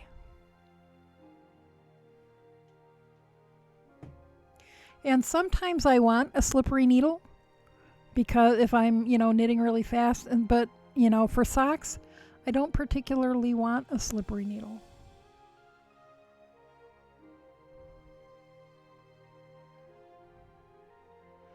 Because, you know, I don't want to have to re-pick up all those little itty bitty stitches if I accidentally pull the needle out.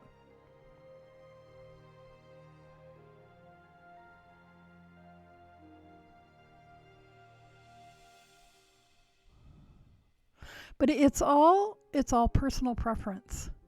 You know, which method of knitting in the round you want to do is personal preference, and what kind of needles you like is personal preference.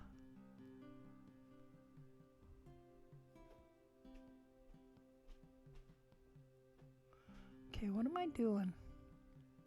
Where am I at? Okay, that'd be another tink if anybody wants to hit that. One of the mods. Oh, there's the problem.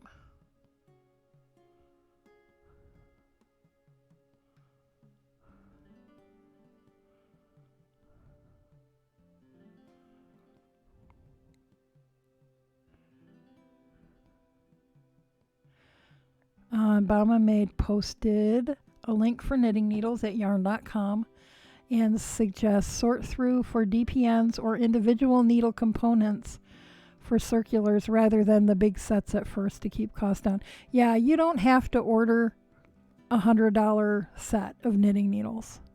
You know, all you need is the size you need.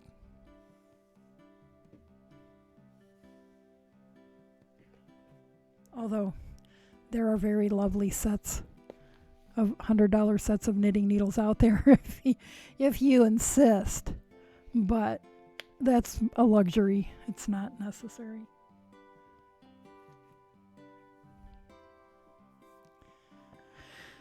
Well, rats. A snoring cat has tinked 57 times.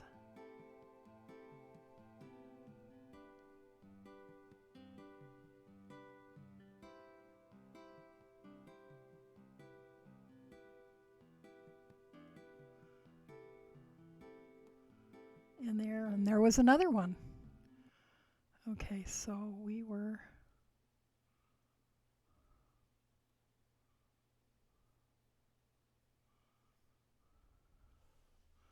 This light sucks for this dark yarn. 2, 3, 1, 2, 3, purl 1.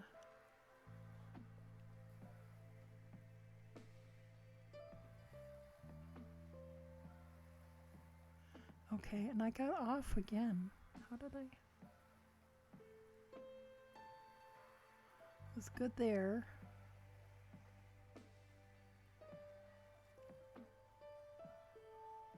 Okay, so I have to tink again. I'm sorry, you guys. Bama Maid said I like knitting socks on 2 circulars, so I buy 2 needles in the size I need rather than the big expensive sets. Cuts down on what I have to store too. Birding Mom said, where are you, Bookworm? Do you have a local yarn shop? Bookworm said, okay, I'll look into getting those to start out. So the 2 kinds you sent links to the bamboo and should be good for socks. Yes, bamboo should be perfectly excellent for socks. Bama Maid said, your viewer count is going to be all over the place. For me to do links, I use my phone and drop it in, and it's just easier. So at some point, I've had you on 2 devices. Are you logged in on both of those devices? If you're logged in on both of them, I don't know if it makes a difference. But yeah, I don't care if my viewer count's all over the place.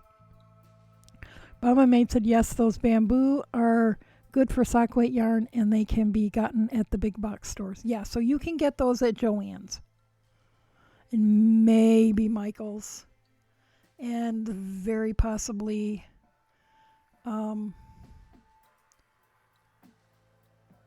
very possibly Hobby Lobby, but I have a lot less experience with them.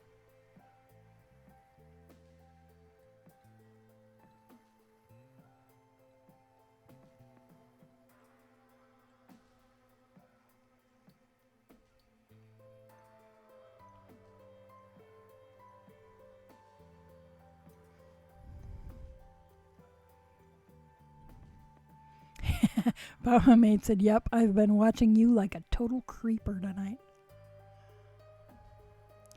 That's okay. I'd let you drive my motorhome. If I had one.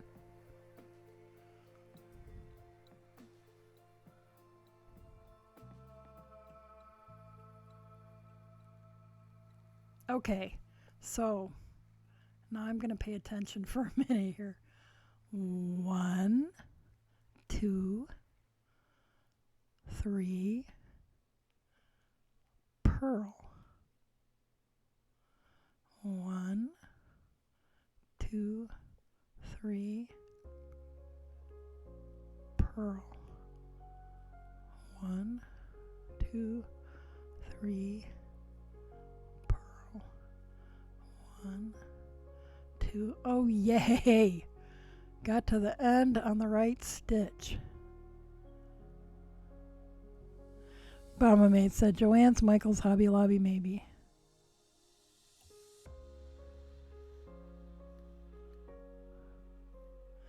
Yeah, I don't go to Michael's as often. I have a Michael's and Joann's within a stone's throw of each other, but I don't go to Michael's as often because they don't have fabric, and I usually need fabric and can get whatever else I need, making just the one stop. But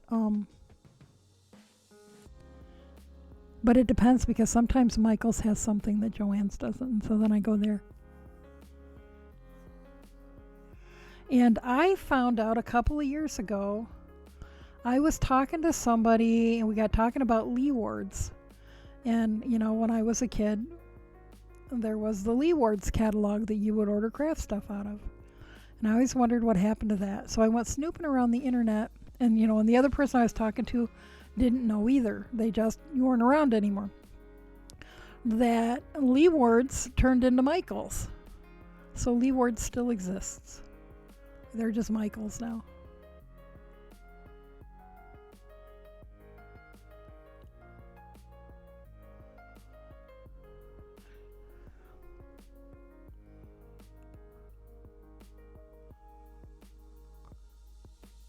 Bama Maid said, I prefer a small yarn shop, honestly. I'd say I'm a yarn snob, but I still like the acrylics from Walmart too. I don't like the acrylics, but I'll use them for certain things. I'm not opposed to crocheting an Afghan out of Red Heart Super Saver. If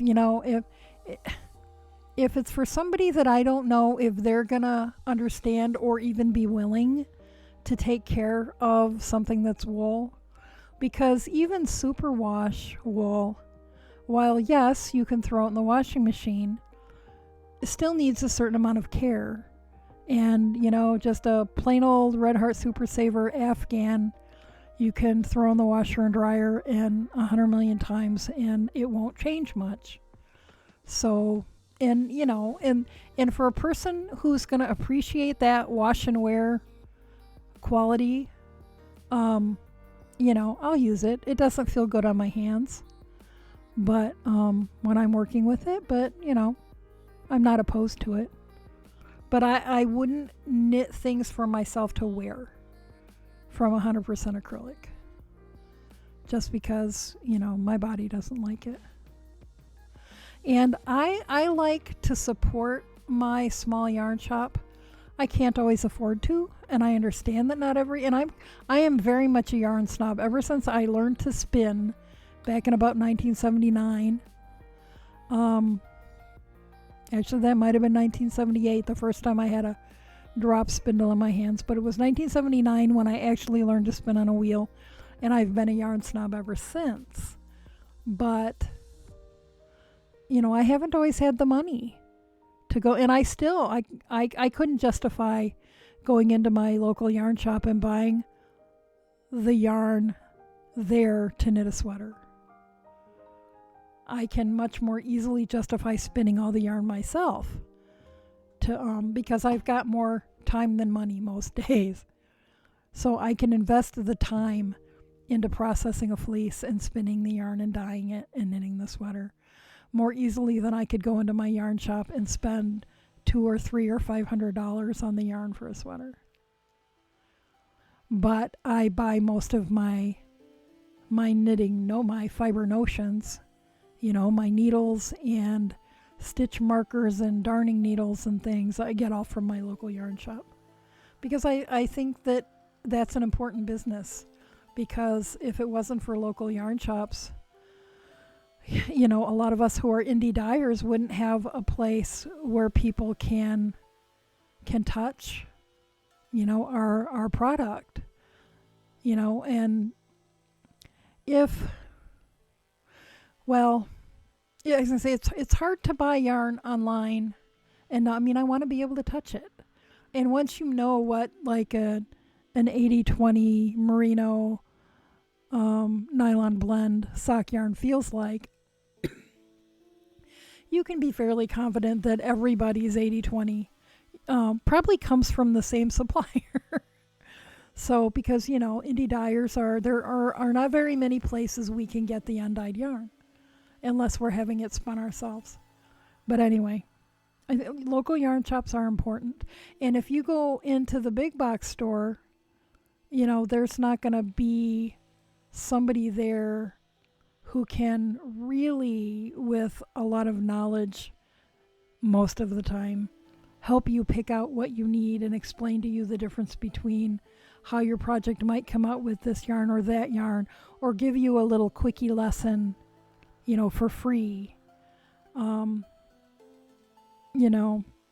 Or have classes in all of the things. And a lot of, Joann's and Michaels do have classes, but they tend to be more, beginner oriented. Whereas, at my local yarn shop, there's like whatever somebody wants to teach and people are interested in taking, the sky's the limit. So yeah, I prefer to shop my local yarn shop when I can. And besides, the owner has become a very, very good friend of mine. Bookworm says, there is a stitching store in Denver I can get to. I've been trying to look for local yarn stores, Joann's and Hobby Lobby. I can easily get to, same as Michael's. And for a lot of people, depending on where you live, Joann's, Michael's, and Hobby Lobby are what you have, or even just one of those. But yeah, if you've got a local yarn shop, what people call an LYS, at least check it out. And they very often have knitting groups and crocheting groups and, just, knit night and whatever. And it's a great way to get to know people who like to do the same things you like to do.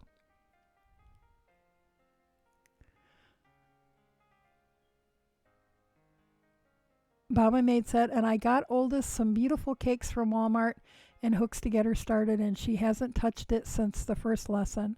I'm about to steal those and make scarves or something. Bookworm says, LOL, Baba Maid. Try one more lesson, and if she doesn't want it, have at it. That's the point. It's free game.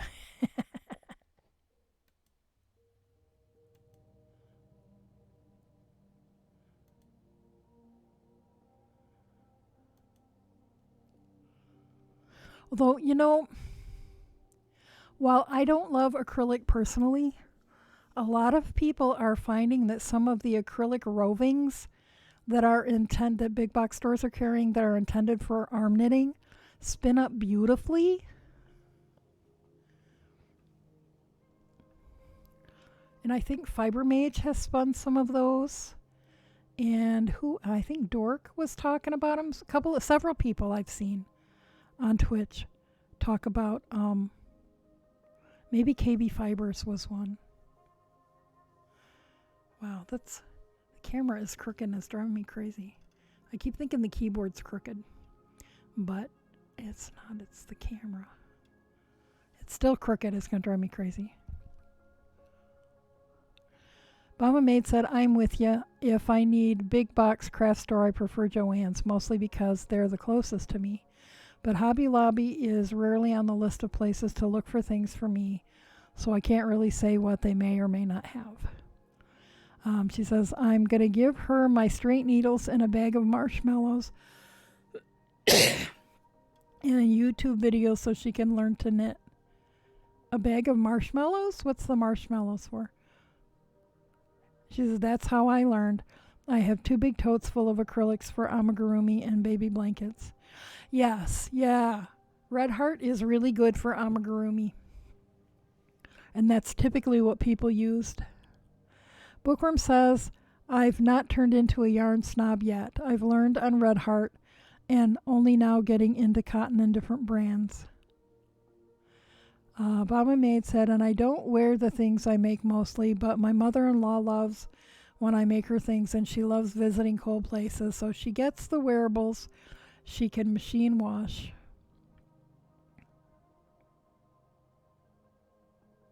Birding Mom says, I just suggest an LYS because most have open knitting or knit nights, and that's the fastest way to learn knitting is a knitting group. If you don't have an LYS, look on Meetup for a group. Yet, and that's true, and I tell my spinning students too. My yarn shop has a monthly spin in, and of course right now it's on Zoom, but when it's meeting in person, fiber people are such enablers. And if somebody, a not very experienced spinner comes to the spin in, everybody is going to be willing to help you, or just about everybody. And the same with the knitting groups, and some libraries too, if you don't have a local yarn shop. Some libraries have knitting groups or crocheting groups.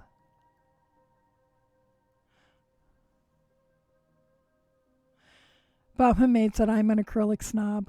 Red Heart is the tough skin jeans of the yarn world. Yeah, that's true. The only way to destroy that stuff is to melt it. It'll still be here after the nuclear apocalypse. Unless it's a ground zero, and that'll probably be melted. Bookworm said, I can tell they've changed their yarn feel in the last few years. It's so much softer compared to a few years ago. Scratchy wool feel acrylic they used to.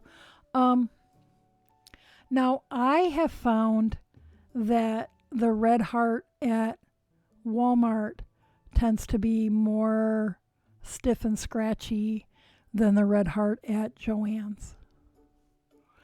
And so I don't know. I don't know if they've changed it, or if they just, a lot of manufacturers produce a different quality of goods for Walmart because Walmart demands lower prices. And so if they want to sell to Walmart, they have to produce it at a price that they can still make a profit.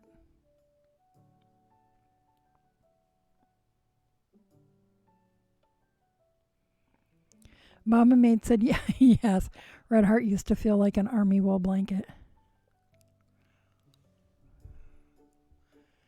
Birding Mom said, big box stores are gateway drugs to LYSs because they can't answer questions or help you fix mistakes. Yep, that's another benefit of the local yarn shop, is that they can answer your questions and help you fix mistakes.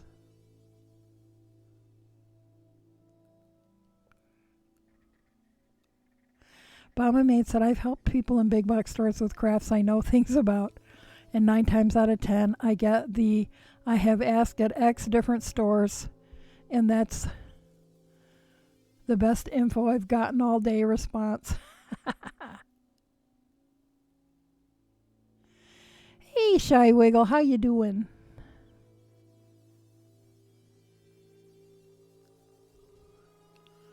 Mama Maid said they spin up real nice, and the blankets you can knit from them pill to high heaven and become a mess right quick too.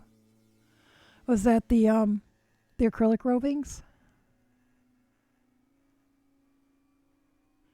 Oh, somebody who sometimes volunteers at the Weaver's Cabin was telling me that she had bought a bunch of the acrylic rovings to spin, and that she was enjoying spinning them. But I don't know if she knit anything out of them or how they fared. Bookworm said, for a long time, I thought that was what yarn felt like from blankets my grandma gave me. So it wasn't until a few years ago that I got into yarn after I felt Bernat chenille yarn, and more recently Caron Simply Soft. See, when I was growing up, if you went to the store and bought yarn, it was wool. The synthetic stuff didn't start being popular until I was probably around junior high.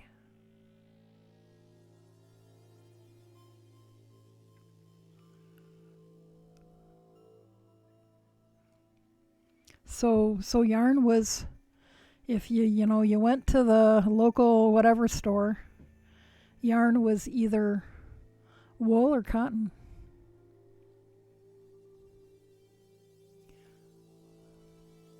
Mama Maid said, one of the first videos I watched was a guy watching another tutorial for learning to knit, and he used the needles to eat marshmallows. You know what? I think now that you mention that, I think I know what guy you're talking about. Birding Mom said, LOL, Mama made. It used to crunch. Literally, you could take a skein of Red Heart and literally hear the plastic bonds breaking when you squeezed it. Shy Wiggle said, I made the minimum fundraising goal, so I still have my job. Woohoo! Congratulations.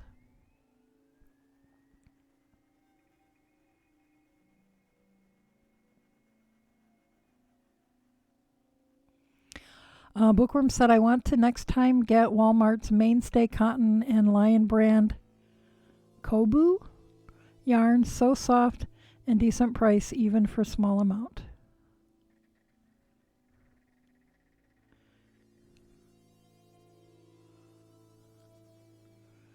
Bumba Mate said, yarn has always been acrylic for me. I didn't get into nice yarn until I started spinning. Well, yeah, but I think for your whole life, yarn has been acrylic. The wool has only been coming back for, I don't know, maybe the last... Well, there started to be wool sock yarn. But, I mean, you couldn't go to, like, if even 10 or 15 years ago, if you went to Joann's, the only wool they had was the fisherman wool. And that's not soft wool. I mean, it was softer than the Red Heart Super Saver, but they're a lot nicer yarns. When the cloth diapering community first started knitting wool soakers, the fisherman yarn was the wool everybody bought to dye. And that's what those in particular indie dyers, the indie dyers dyeing yarn for the cloth diapering community, were using fisherman yarn. You know, and then people started finding sources for better quality undyed yarns.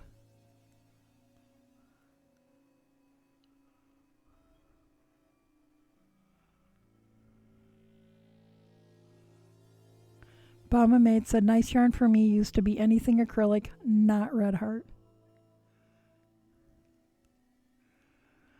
And, you know, and like I said, I became a yarn snob when I started spinning. And I started spinning before most of you were born. So that's how I got wool yarn to knit with, was spinning it myself. But I started spinning for weaving. And it didn't even really occur to me for a couple of years that I could knit with it. Bama May said, yeah, I was also very rural until just before we had Oldest. The only local craft store was Walmart. Closest big box dedicated craft store was an hour drive away. Yeah, and I grew up in a city, but we still didn't have yarn shops.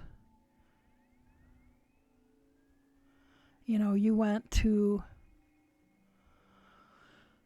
whatever the local department store was. Geez, do they even still have, would we consider the Target and Walmart to be department stores? Not the way they were then, at least. Bookworm says, I love this discussion, but I have to go. Alrighty, have a good night, Bookworm. Oh, we're at about break time too, which is good because I need to get to make a new beverage. And let's take a quick measurement. But have a good night, Bookworm. I hope we helped and didn't just make it more frustrating for you.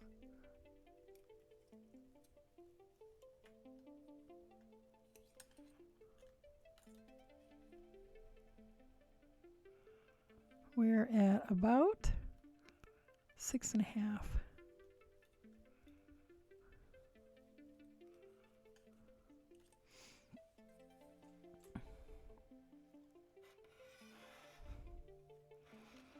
Birding Mom says, LOL, I remember fabric shopping at Macy's. Yeah. There was a Well, see, we used to be able to get fabric and yarn and stuff at the exchange on the base. But I was young enough then that I don't, know what kind of quality that even was. But my mom often bought fabric at the exchange. And the exchange was the closest thing that the Navy had to a department store.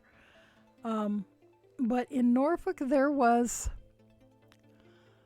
a store called Miller's that I'm going to guess was maybe roughly the equivalent of a Target. And then across a couple of parking lots, there was a store called Atlantic Mills, and it was maybe like a Big Lots or something. But they had a yarn shop sort of in the next space over, and I think that they were part of the same company. It was called Atlantic Mills, and we would go to the yarn shop there and buy like Aunt Lydia's rug yarn and whatever kind of the knitting worsted my step grandmother needed at the time. But they were all still natural fibers then, probably up until the first time she ever made me anything out of acrylic.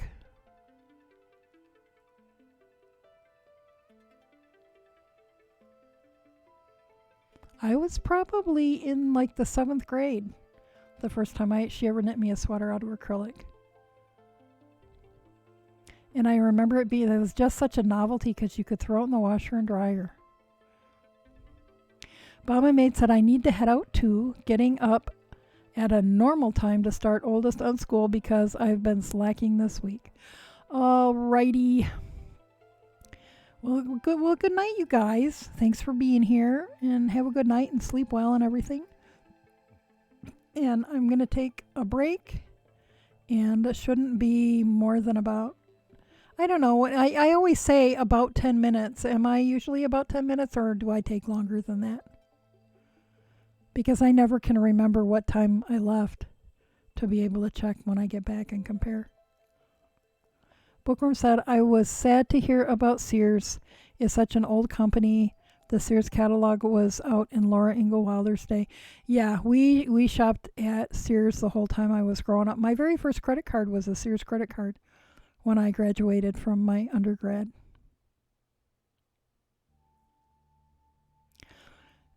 Mama Maid said, did you know you used to be able to buy a car mail order through the Sears catalog? You used to be able to buy a house. You could buy house kits from the Sears and the Montgomery Ward catalogs. I have a friend in the Weavers Guild who lives in a beautiful old house. There was a Montgomery Ward kit. And the house that Honey Bunny and his ex-wife owned when they first moved to Pennsylvania, the first house I lived in with him, might very well have been a Sears kit. And you'd get all the parts. You'd get the blueprints and all the lumber and the windows and the nails.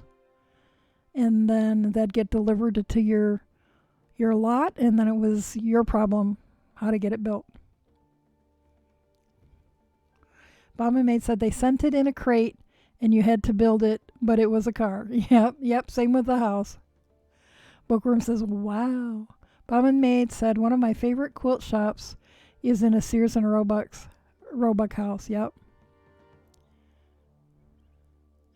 Birding Mom said, yes, my neighborhood has Sears and Montgomery Ward kit houses in it.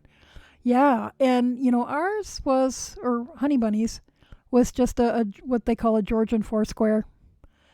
Just a basic boxy house with a big attic with dormer windows. But they're very common in the particular time period. And that was probably a Sears house. The Montgomery Ward kit house that my friend has is beautiful and quirky, and I was just amazed that it was a kit house. Okay, so I'll be back in 10 minutes or so. Get up and stretch and go to the loo and put something in my jar to drink. Maybe Pepsi, so I'll stop yawning. Because it's not like I have to go to bed anytime soon. Alrighty. So whoever's still here when I get back, I'll see you then. And those of you who are on your way to bed, we'll see you the next time.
Okay. Anybody still here? I had Demando cats.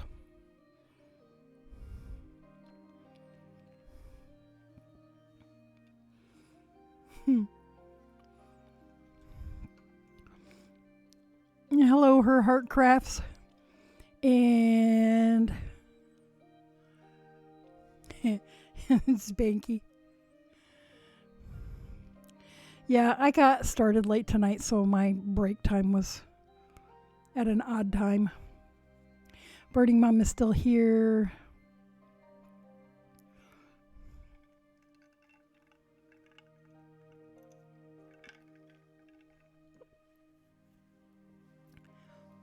Okay, we get back to the sock. Oh, and there goes Demando Cat. She required food and was not taking no for an answer. And then she wanted me to go to bed. It's like, as soon as it gets dark outside, every time I go upstairs, she thinks it's time for me to go to bed. It's like, no, it's way too early. Her Heartcraft said, it's okay, LOL. I just finished streaming myself. Nice. What were you streaming?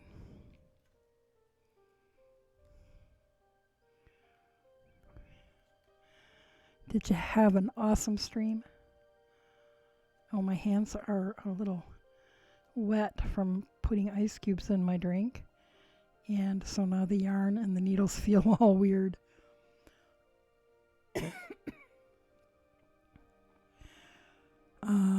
Says, I was rainbow looming 12 rubber band bracelets. Cool.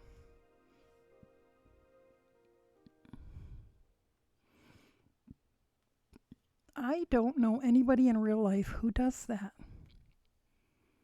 So it was a quiet stream again. Several other people besides me have been commenting that streams have been very quiet of late.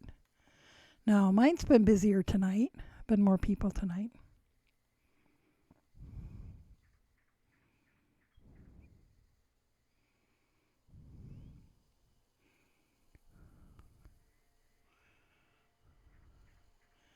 Yeah, one person whose stream I was hanging out in this evening said she feels like she almost didn't stream tonight because she feels like she's been talking to herself all week.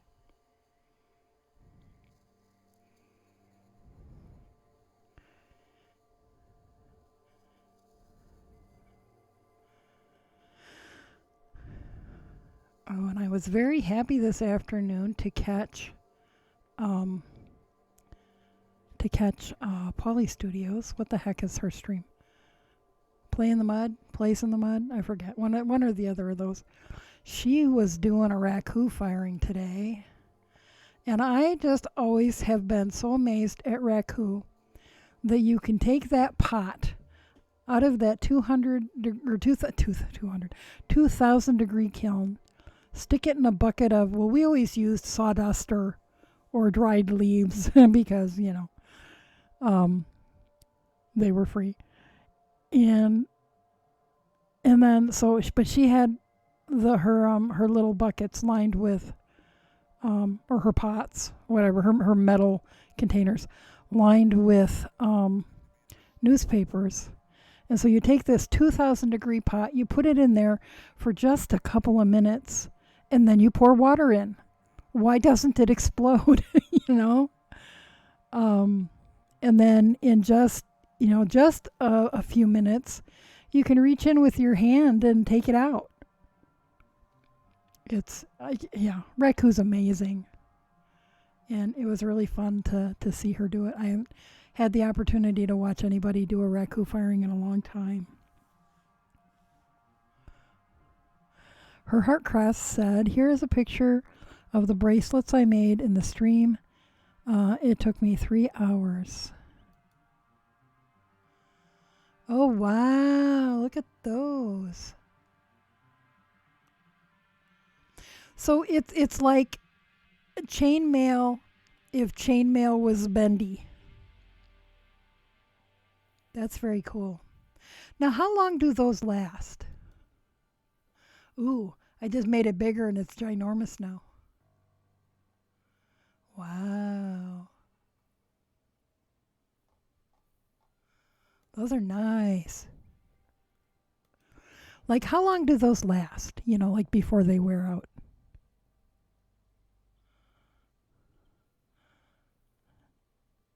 And Sparky says, that sounds cool. Yes, it was very cool. Birding Mom said, those are pretty, her heart crafts. Yes, they're very pretty.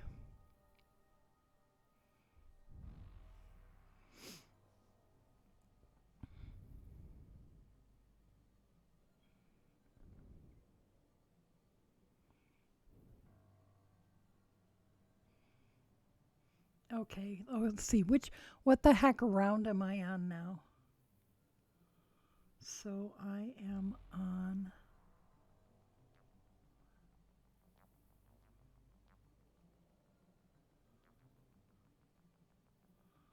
1, 2, 3. No.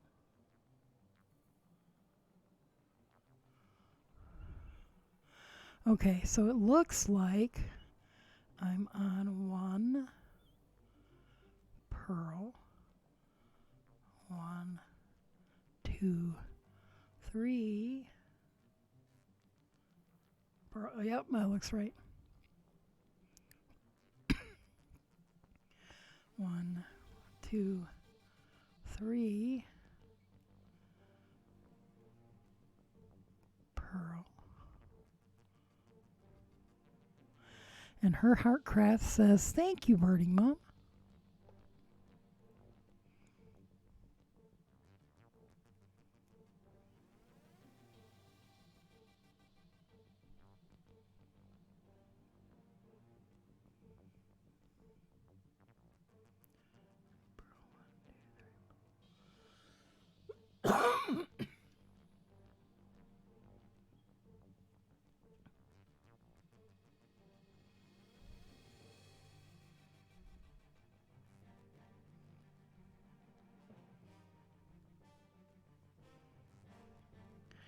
See, just the little bit of paying attention I have to do makes these take way longer than a vanilla sock. These may be an easy sock, but they're not the mindless knitting my socks usually are. But I said last night that my brain getting a little exercise is probably a good thing.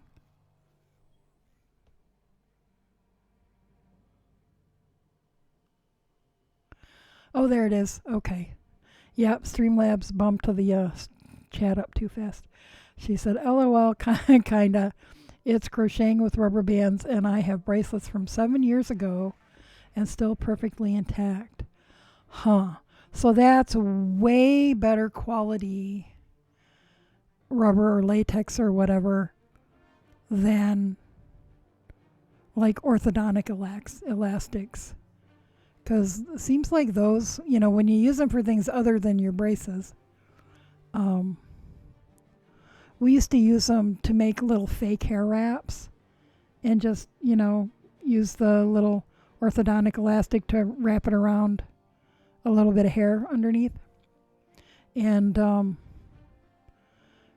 it didn't take those too terribly long to start getting sticky. So these are much better quality, and they're latex free too. Huh, do you know what they are? Silicone rubber, maybe. That would make sense because that'd last a lot longer.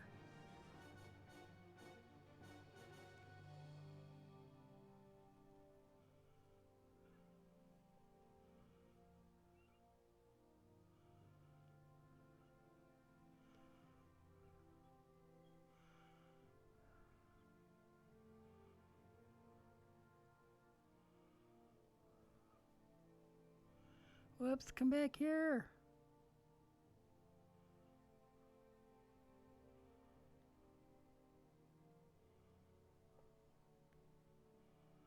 Okay, I don't think. I think I messed up a couple of rows back because right here. my little diamondy pattern isn't quite right. But you know what? These are for me. I don't care.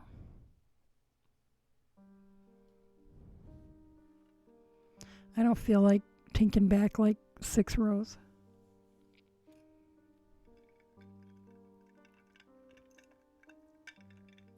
If they were a commission or to be for sale, I would absolutely fix that. But they're for me.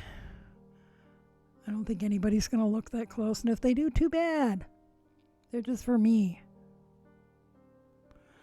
Burning Mom said, it's the foot. No one will see it. That's right.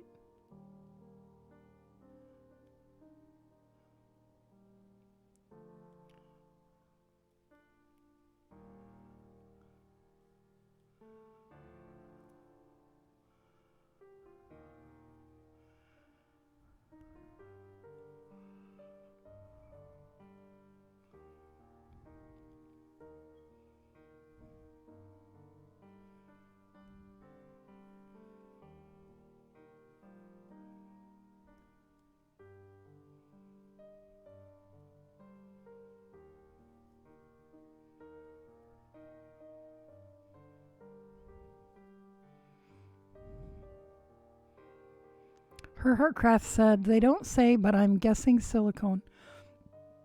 Yeah, after I thought about it for a second, that's what I think too. Spanky said, wish I could be like that. I would totally rip. I used to. I've become more relaxed. Because I have learned that most mistakes, most people won't notice. If it's something that's very, very obvious and the people are going to see it, then I'll rip it out. Unless it's for a gift or for sale, then I'll rip it out. But if hardly anybody's going to notice it except me, then, and I'm the one that's going to be wearing it, I'll call it a design element.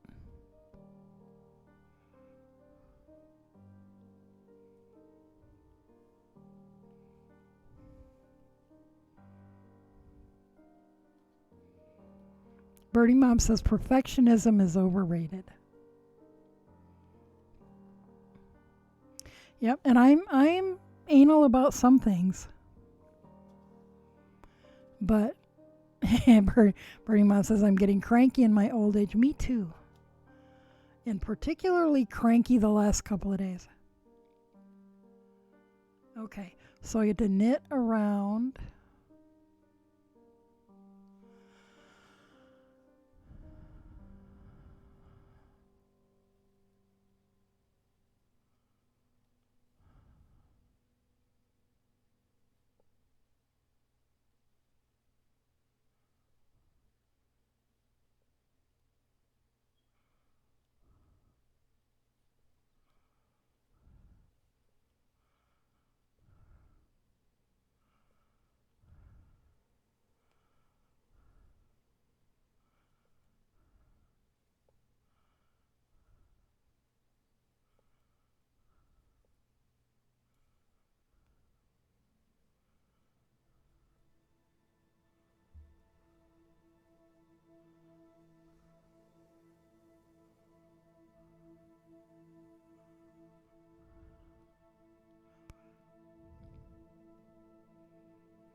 Her Heartcraft says, anyway, those bracelets are called fishtail bracelets. It's one of the easiest bracelets to make, and there are lots of bracelet designs. People also make animals and charms out of them as well. Cool.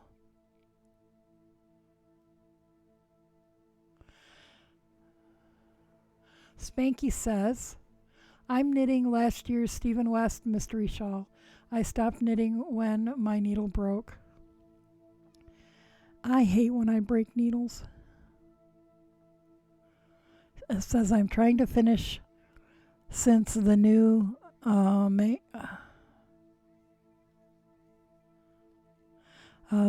Along, Knit Along comes out next week. Yeah, I suck at knit-alongs or make-alongs. Because I start out with all the good... Oh, mystery knit-along. Okay. I start out with all the best intentions. And, invariably something shiny happens along the way and I get distracted. I am on sock number 2 or pair number 2 of my informal knit along with Birding Mom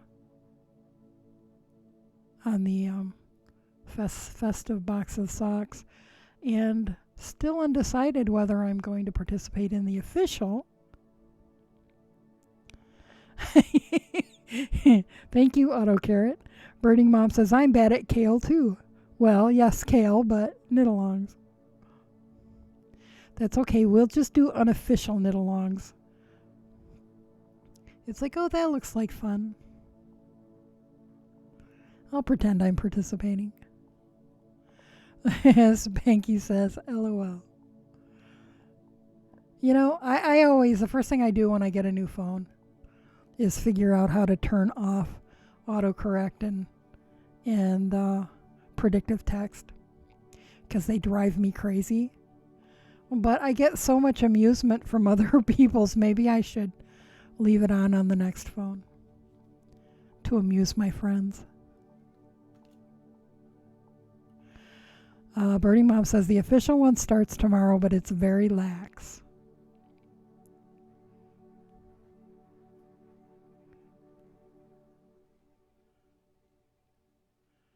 Okay, where am I? 1, 2, 3. Okay, now I think it is the keyboard because I have my forearms against the edge of the table and I keep pulling the cloth. So if it starts tomorrow, there's no way I would get all those pairs of socks done. I'm assuming that's why she does this every year, because people take 100 years to get all their socks done.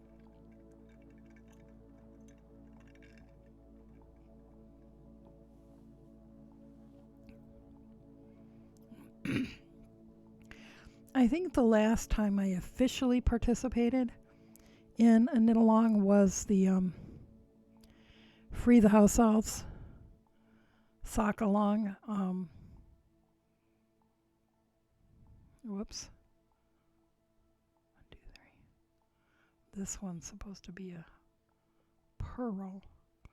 That I don't know if she still does that or if it was just the 1 year.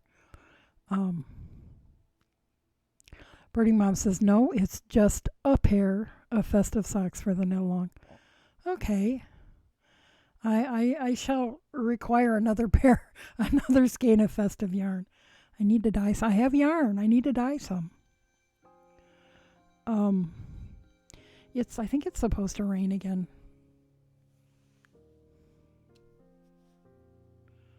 And of course I have my dye table set up outside.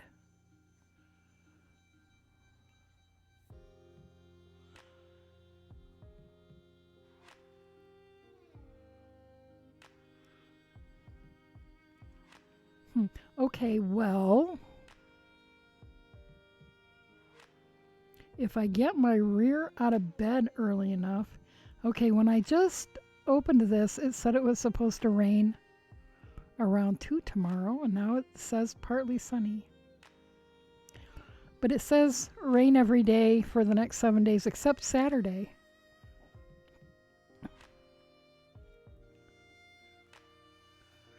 I should still throw some yarn in, or some roving or something, in the dye pot on the stove. But as far as laying things out to hand paint them, although housemate, who's the one that my dyeing setup usually is in the way of, is going to be starting a new job this week or next week. So depending on his schedule versus my schedule, I might be able to set the table up in the house. And that's what when he used to work before, I would just do my dyeing when he was at work, but we'll see.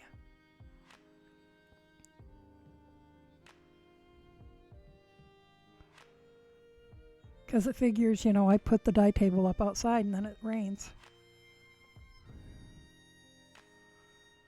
But we'll see. We'll see because last week I thought that I would do a little dyeing, like maybe do one batch after I got home from the weaver's cabin, but I forgot that it's getting dark early now. By the time I got home, there wasn't enough daylight left. And my back porch all of a sudden doesn't work. 2, 3. Okay, we're going to correct the error this time. 1, 2, 3. Oh, that's not right either. Okay, where did I mess up? 1, 2, 3, pearl. 1, 2, 3, pearl. 1, 2, 3, pearl. 1, 2, 3, pearl. 1, 2, 3, pearl. 1, 2, 3, pearl. 1, 2, 3, pearl. Oh, no, this is correct. Never mind. So 1 pair of socks. I could do that. And I even have sock blockers now to take pretty sock pictures.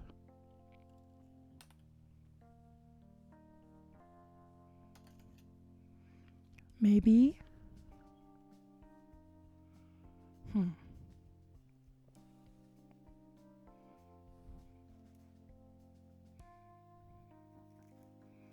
We'll see. We'll see. Maybe I can get 1 batch of dyeing done tomorrow.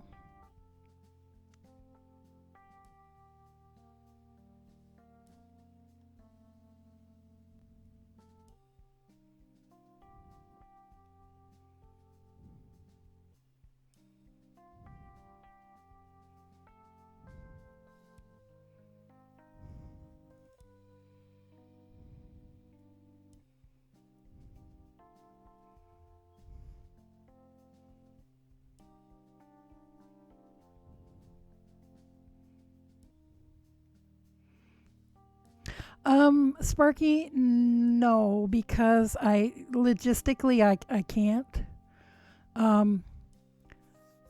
First of all, because I'd have to use my laptop, and it is not reliable. It drops the stream unexpectedly. But the other thing is that I cannot stand for very long at a time. So my dyeing process is dye a little bit and then sit down and do something else, and then dye a little bit and then sit down and do something else. And I just don't think it would be very interesting for you guys. Because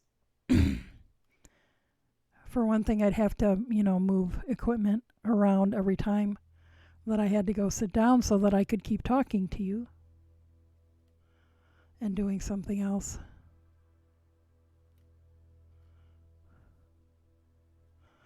So what would work better would be if I just made a video and put it on YouTube and you guys could see it.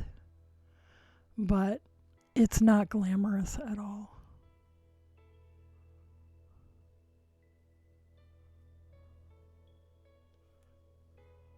Now,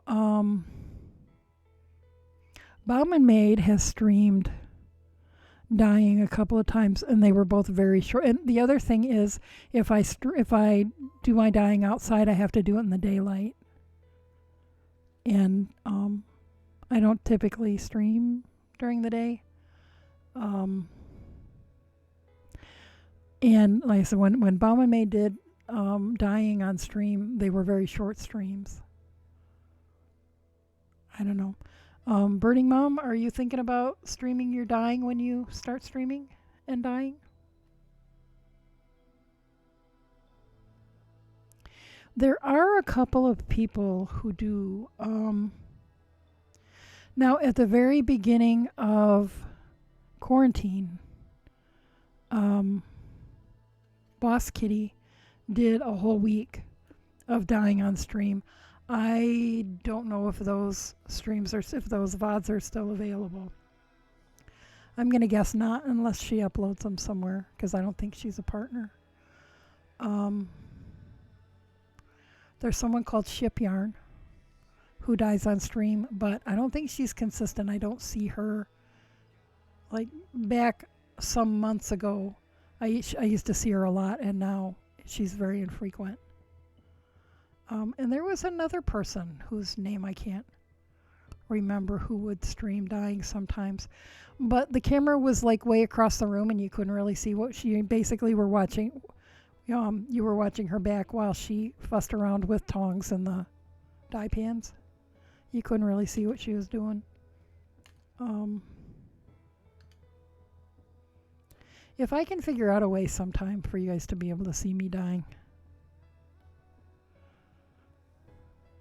Birding Mom says, no, I wasn't going to, but Ship Yarns is streaming tomorrow.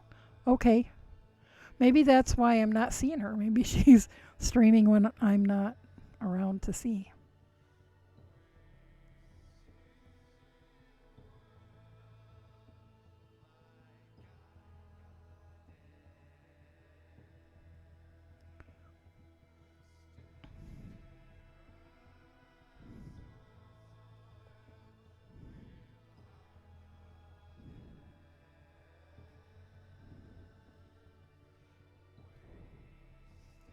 And if I could get my health to the point where I could stand for longer periods of time, it would be easier.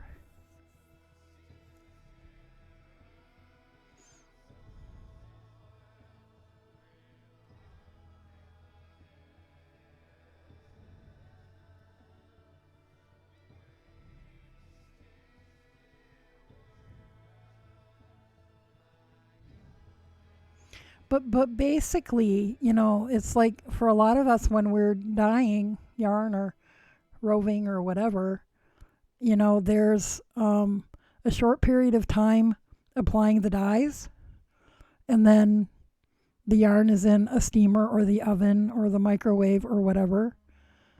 And, you want to sit and watch my yarn steam in the oven for 45 minutes. So, it's a lot of stop and start, or if now it worked when Boss Kitty was done because she's set up to do, she can do 6 or 7 batches at a time. And so while one batch is steaming, she's applying dye to another batch and then puts that into steam and then applies dye to another batch. And, and so that was very interesting to watch, partly because her process is different from mine. She does a lot of speckles, and I have not done. Don't really intend to, although I suppose it could happen. I often just do one batch, and then, that's all the energy I have. We'll do another batch another day.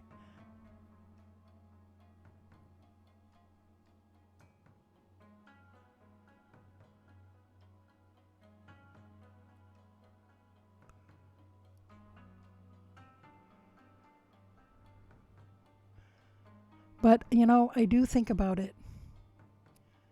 And if I can come up with something that seems like it will work, we'll do it.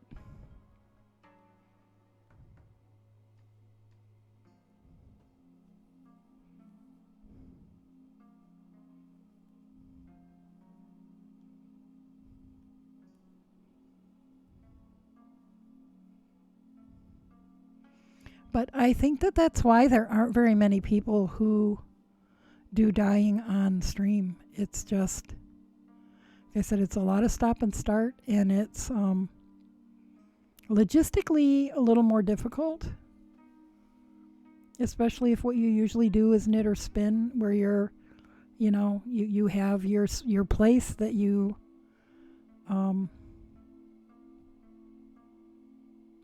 stream from.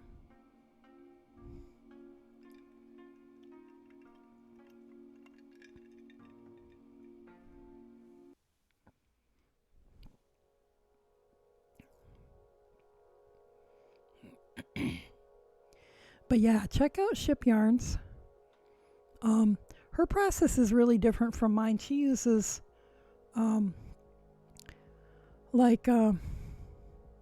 used to call them chafing dishes, like warming pans, like you would see at on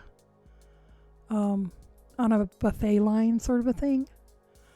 And she wets her yarn, puts it in the steamer pans, applies the dye, and then puts the lid on and leaves them like that to steam. So her process is very simple.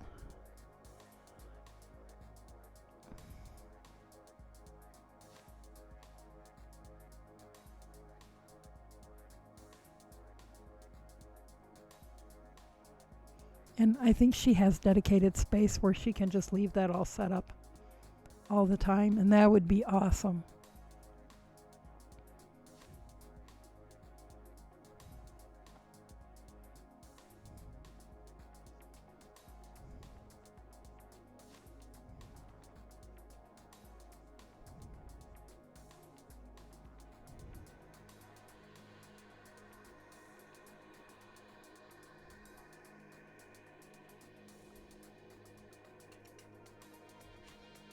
I don't know, that's probably way more answer and explanation than you were looking for, huh?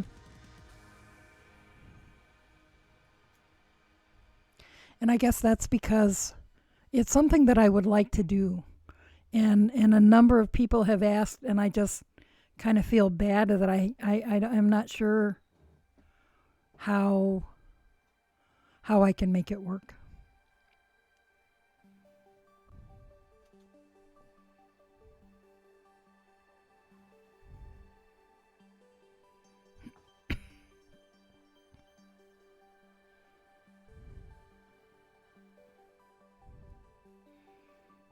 Spanky said, I have only done natural dyeing through my local yarn shop. Now, did you do, like pots with the dye liquid in it, and you just put the yarn in and let it simmer? That is the only way I've done natural dye.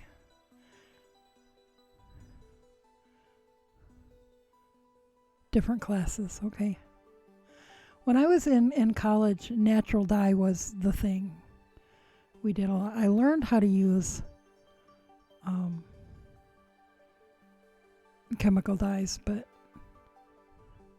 I've done indigo once. At a program at a guild meeting, we did indigo. Yeah, and I've done eco printing.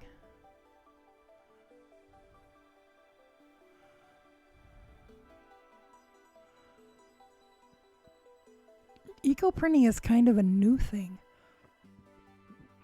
or at least, amongst North American fiber people.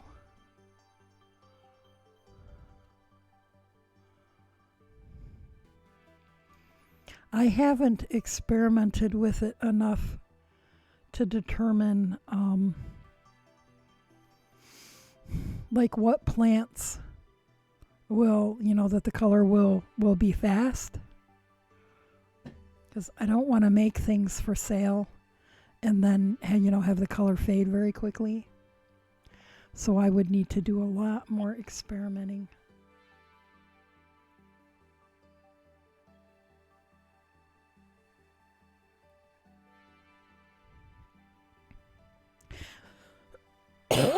Excuse me, but that was certainly fun. We did the method where you like put the leaves and the flower petals and things on a silk scarf and just beat the bejeebies out of it with a hammer. That was very, very good for working out our frustrations. Spanky said, if you are interested, you should get The Modern Natural Dyer by Christine Vijar Vahar.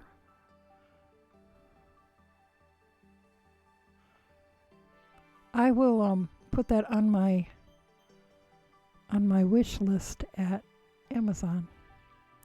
Birding Mom said a lot of eco dye doesn't last. And see, that's what I was thinking. You know, I would need to do a lot of experimenting with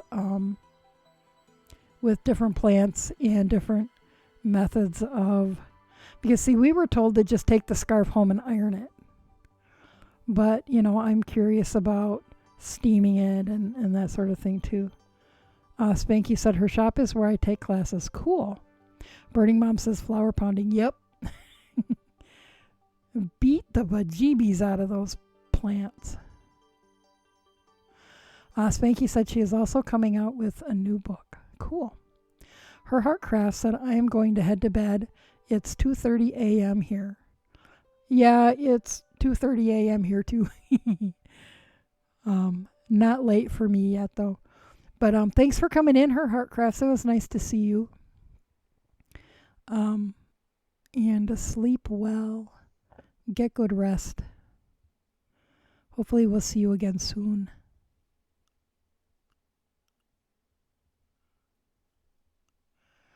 Yeah, I did a lot of natural dyeing in college. Experimented with a lot of plant materials. Logwood was one of my favorites. You can get beautiful blues and blacks, and you might be able to get purples, but I never did.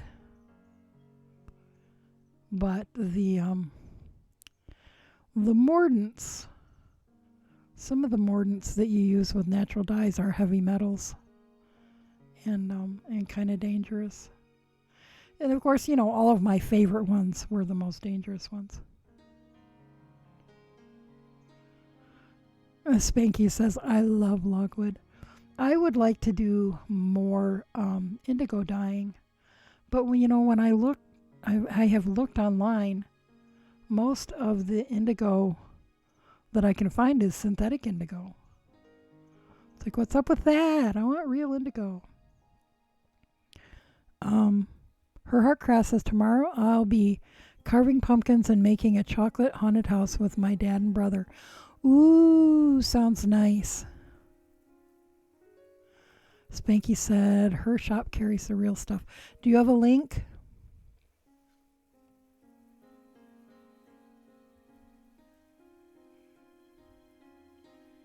Birding Mom says, oh, fun, Her Heartcrafts. Enjoy.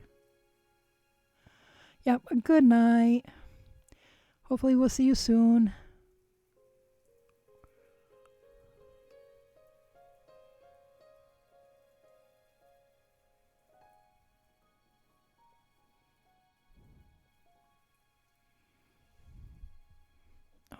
Alrighty, I'm going to click on that link.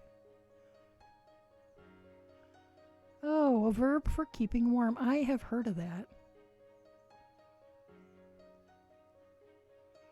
Okay, I'll bookmark that.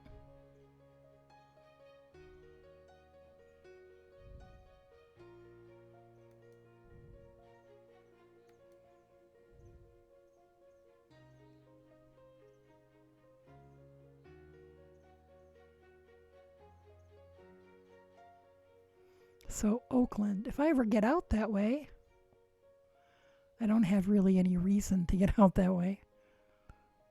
My friend from San Jose moved out here.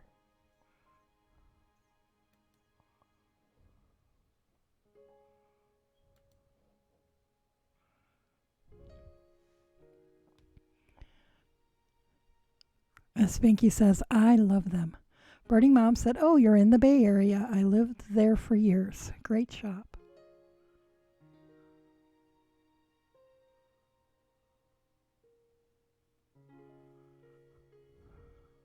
I'm looking for the pearls. I'm on the sole of the foot. Jeez Louise. Oh, that's right. Yeah, you're moving to Maryland. Looking for a place.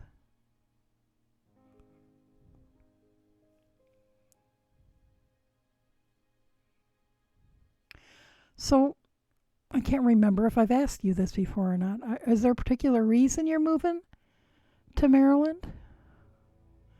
Been in the Bay Area since 2005 ish. So, is there a job there or a significant other or just on a whim?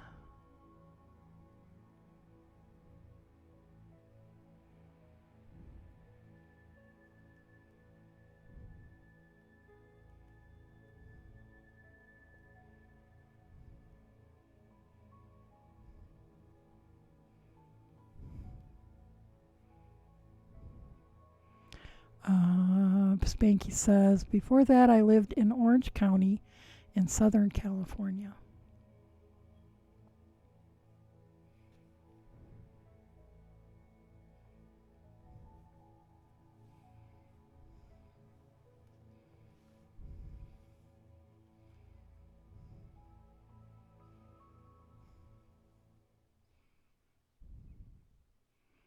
My mother in law lived in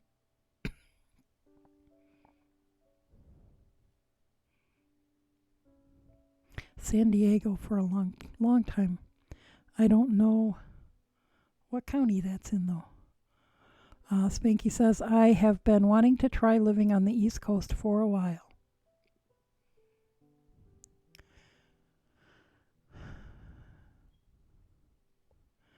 And what part of Maryland are you looking at? It's not a huge state compared to what you're used to. Frederick, that's right. Frederick is pretty much right where Maryland Sheep and Wool is.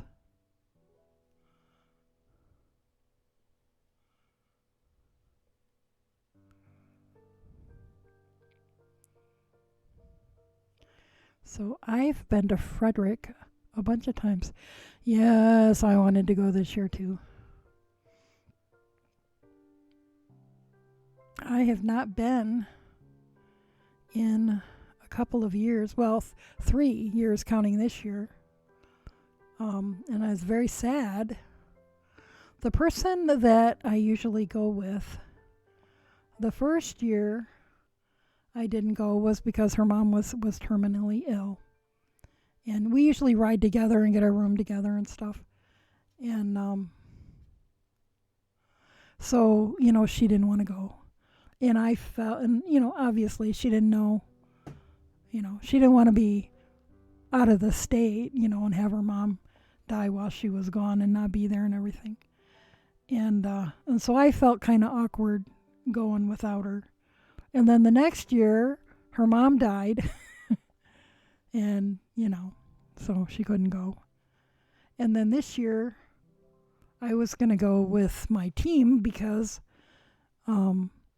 it was going to be my first year weaving on our guild's sheep to shawl team at Maryland Sheep and Wool, and then it got canceled. You also have a friend in Frederick. Well, that's convenient. You've never been. I wanted to go for years and years and years, and it just, it's like I would have to work on the weekends or, whatever. And well, I still work on the weekends, but my boss lets me take that weekend. But I think I knew about Maryland Sheep and Wool probably for 20 years before I ever got to go. And I recommend, if at all possible, go for both days because there is way too much to be able to see everything in one day. Spanky said, one of my best friends moved to Florida almost 2 years ago. I thought about moving near her, but I do not think Florida is for me. Florida is absolutely not for me. I've had a variety of relatives live there, including one of my sisters lived there for a while. And it's beautiful, but it's a beautiful that is too static for me. I like to see seasons change. And yeah, I'm and yeah, definitely too hot. And Spanky says, I will not be able to wear my knitwear. That's for sure.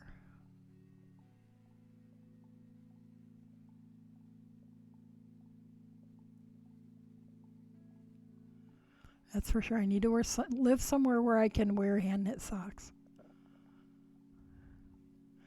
I need to see the seasons change.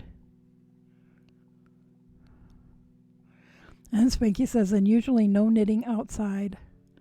I can't knit when it's humid.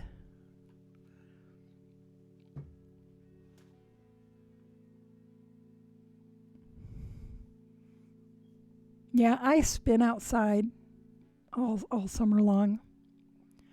Um, I don't really knit outside in the summer, I don't think. But my house isn't air conditioned, so it doesn't make any difference if I'm inside or outside.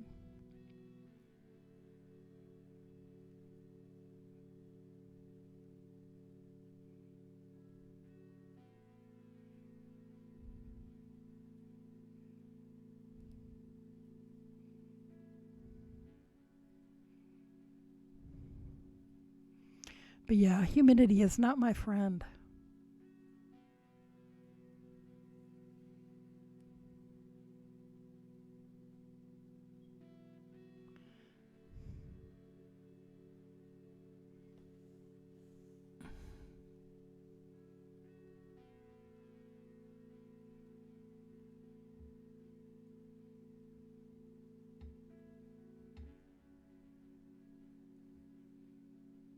Oh, I'm on the wrong row.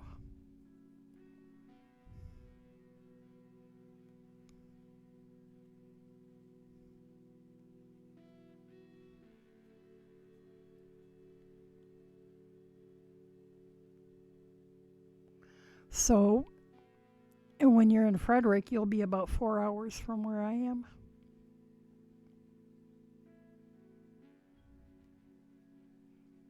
Because we are almost exactly 4 hours from Maryland Sheep and Wool.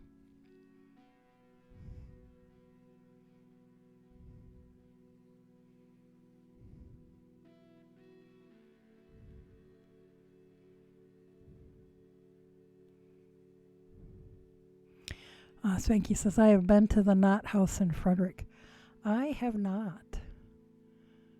The only place, the only place I've been in that area is the fairgrounds.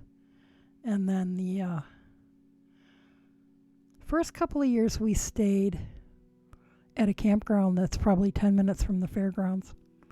And it's mostly an RV campground, but they have a couple of little cabins that were very nice. And then I think the last year I went, we couldn't get the cabin, and so we stayed in a hotel in Frederick. And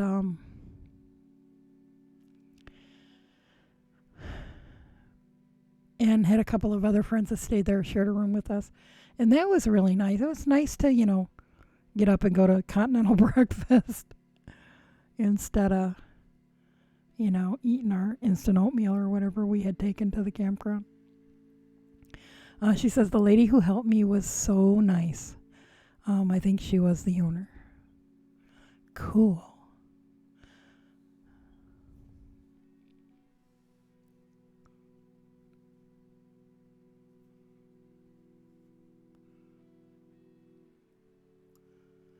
Okay, I'll try this again.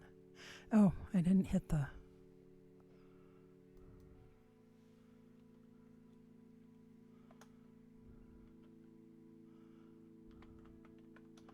There, hit the tink.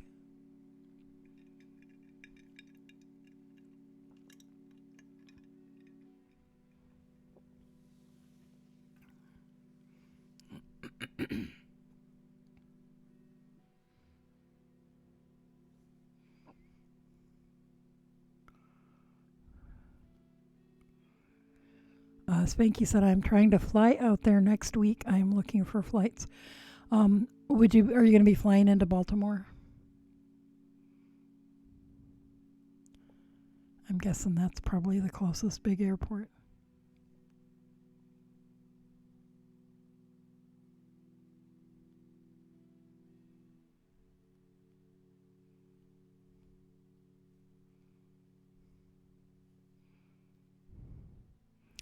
It says that's where I flew out of last time.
Okay, you.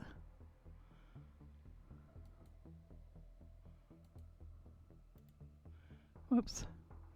Nope, that wasn't what I wanted. This is what I wanted.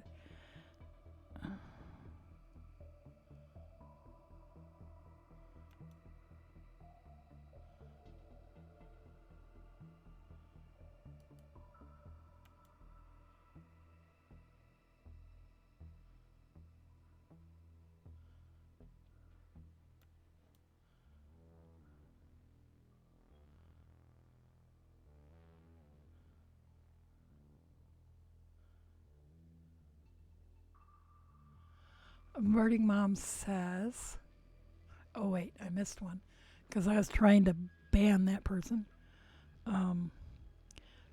Spanky says, when I went last time, I flew into Florida, Jacksonville, and then drove with friends to Frederick.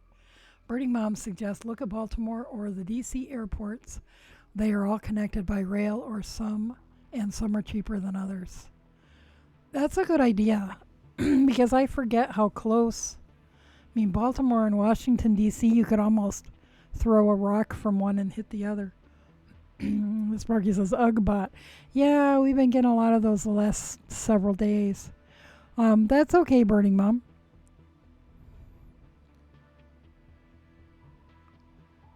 I am not so busy that I couldn't do it myself.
Oh, I forgot to tell Bomb and Maid I finished book 2.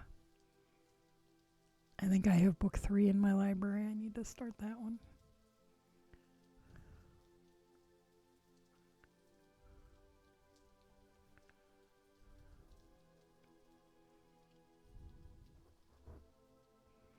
Birding Mom, I can't remember. Have you read the Hollows series?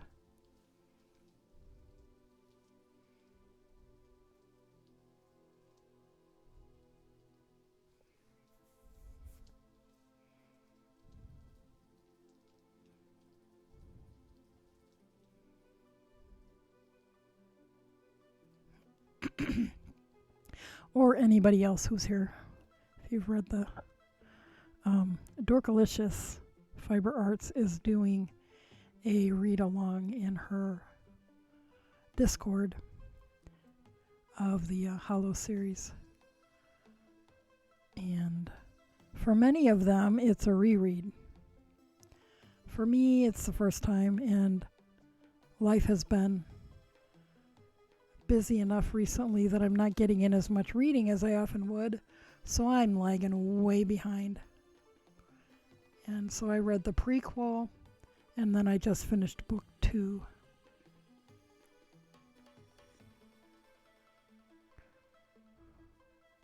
You know, and I would say if you decide to read it at some point, start with book 1. Save the prequel for after you've already read the series. Because it's completely different.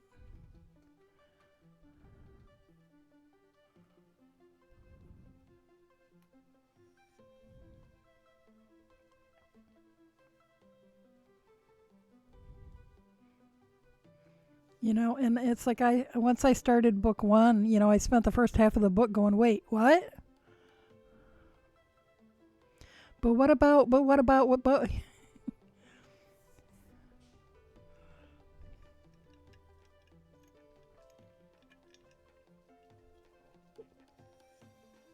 So it's the kind of prequel that I think serves better as filling in some backstory later than, you know, having that information to begin with.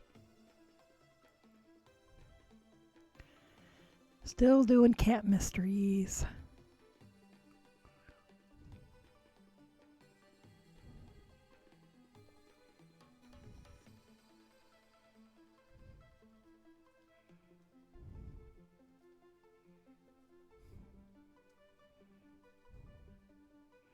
Birdie Mom says, I tend to read in the order written because of that. You know, I usually do too. The only other exception I can think of was the Mercedes Lackey series about the Herald Mages. The friend who introduced me to those gave them to me because she was loaning me her paperbacks. She gave them to me in the chronological order of the story, rather than in the order they were written. And I think after it was all said and done, well, the series wasn't finished yet, but you know, up until that point, you know, the order the story went. After it was all said and done, I think I would have rather read them in the order they were written.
Well, crap. Tinking again.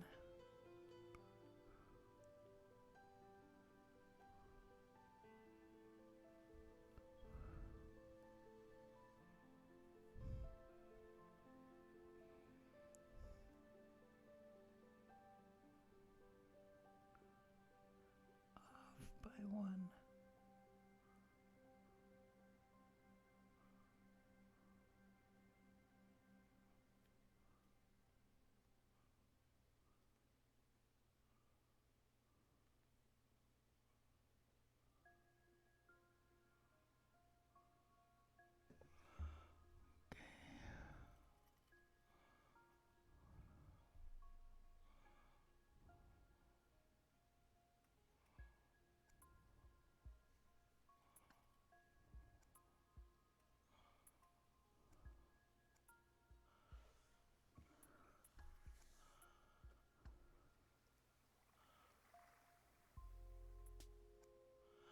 Birdie Mom said, I got the latest Pom Pom magazine, and it has all these oversized warm knits. I think this weekender is going to be that.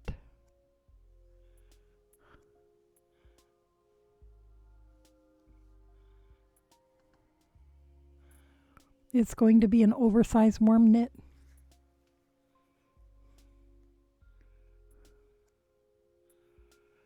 Or do you mean you think you're going to rip it all out and start something else?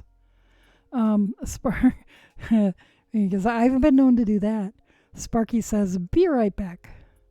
And Birdie Mom, hit the tink.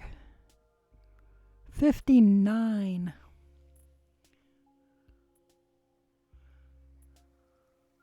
Okay, so I have to take this whole row out because this was supposed to be a knit row, not a pattern row.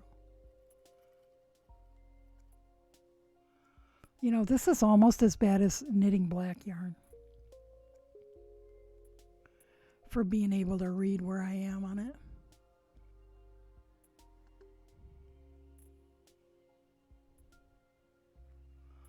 Or, no, actually it's not. Let's see.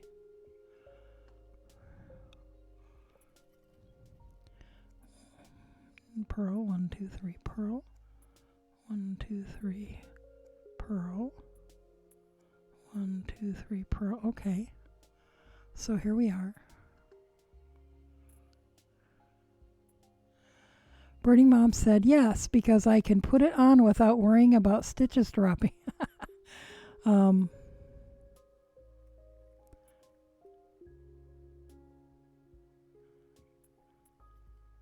Birdie Mom says, oh, I just drop down and fix as I go by.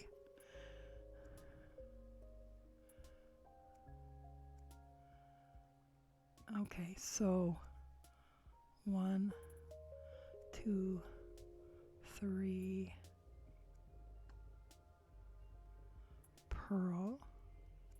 Hey, it must be cold. The furnace just came on. 1, 2, 3. And you know, sometimes I do that. Just keep going and then fix it as I go past. But for whatever reason, that hasn't been occurring to me on these. I think it's because I'm talking and I'm not sure that I would remember on the next row around to do it.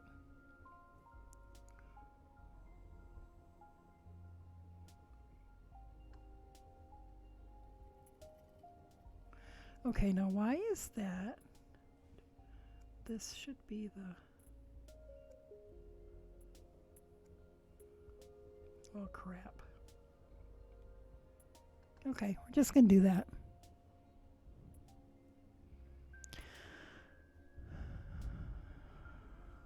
Oh, look.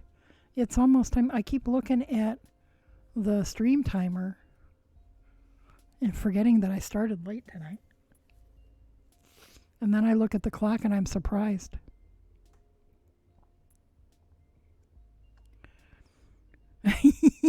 Birdie Mom says, I also have stitch markers blocking off every 4 for the repeat because you're the stitch marker queen.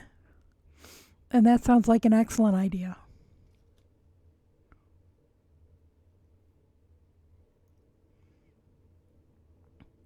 I should make a bunch of stitch markers. I used to have a bazillion, and they've all gone in whatever direction over the years.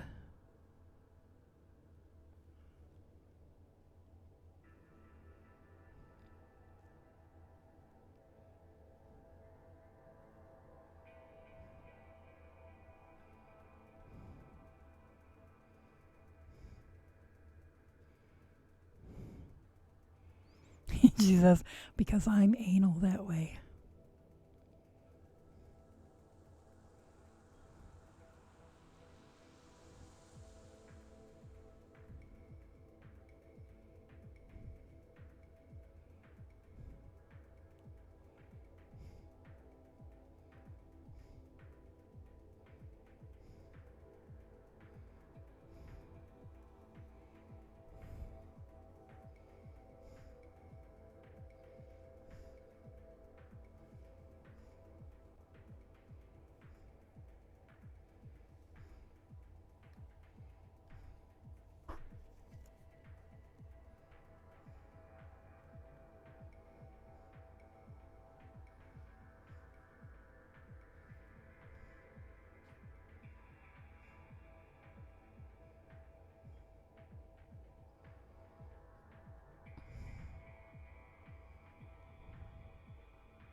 Okay, so it's a little after 3.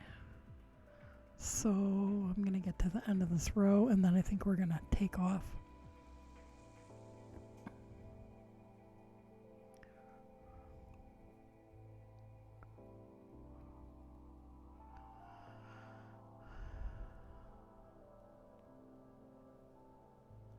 Alrighty, so we will measure.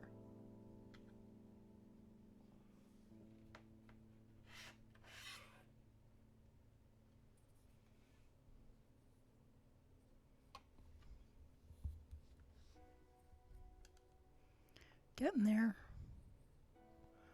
About 7.5. Got about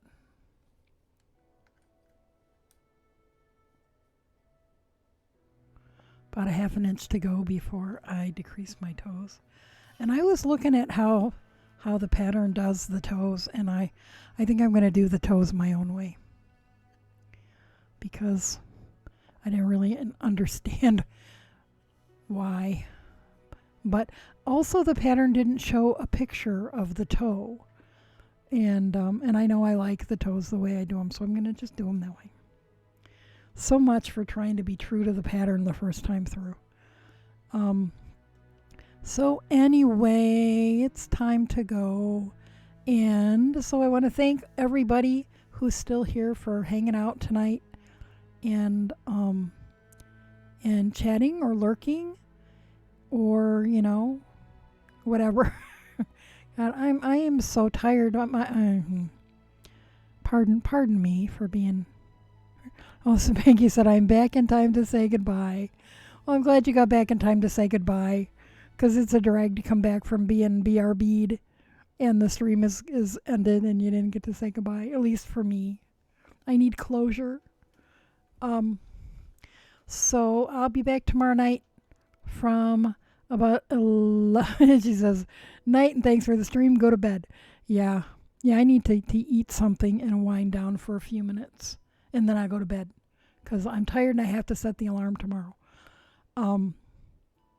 But I'll be here tomorrow night from about 11 p.m. Eastern Time in the U.S. until about 2 instead of 3. Tomorrow's my short night because I have to work Friday morning. So until I can retire, I have to work on Friday mornings. So anyway, thank you for being here. I love you guys. You make my world a little better. Give me something to do and something to focus on and distract me from this, whatever the hell this year is that we're living in right now. Yeah, hopefully I'll see all you guys later. See you tomorrow. Have a good night. Sleep well. Get good rest.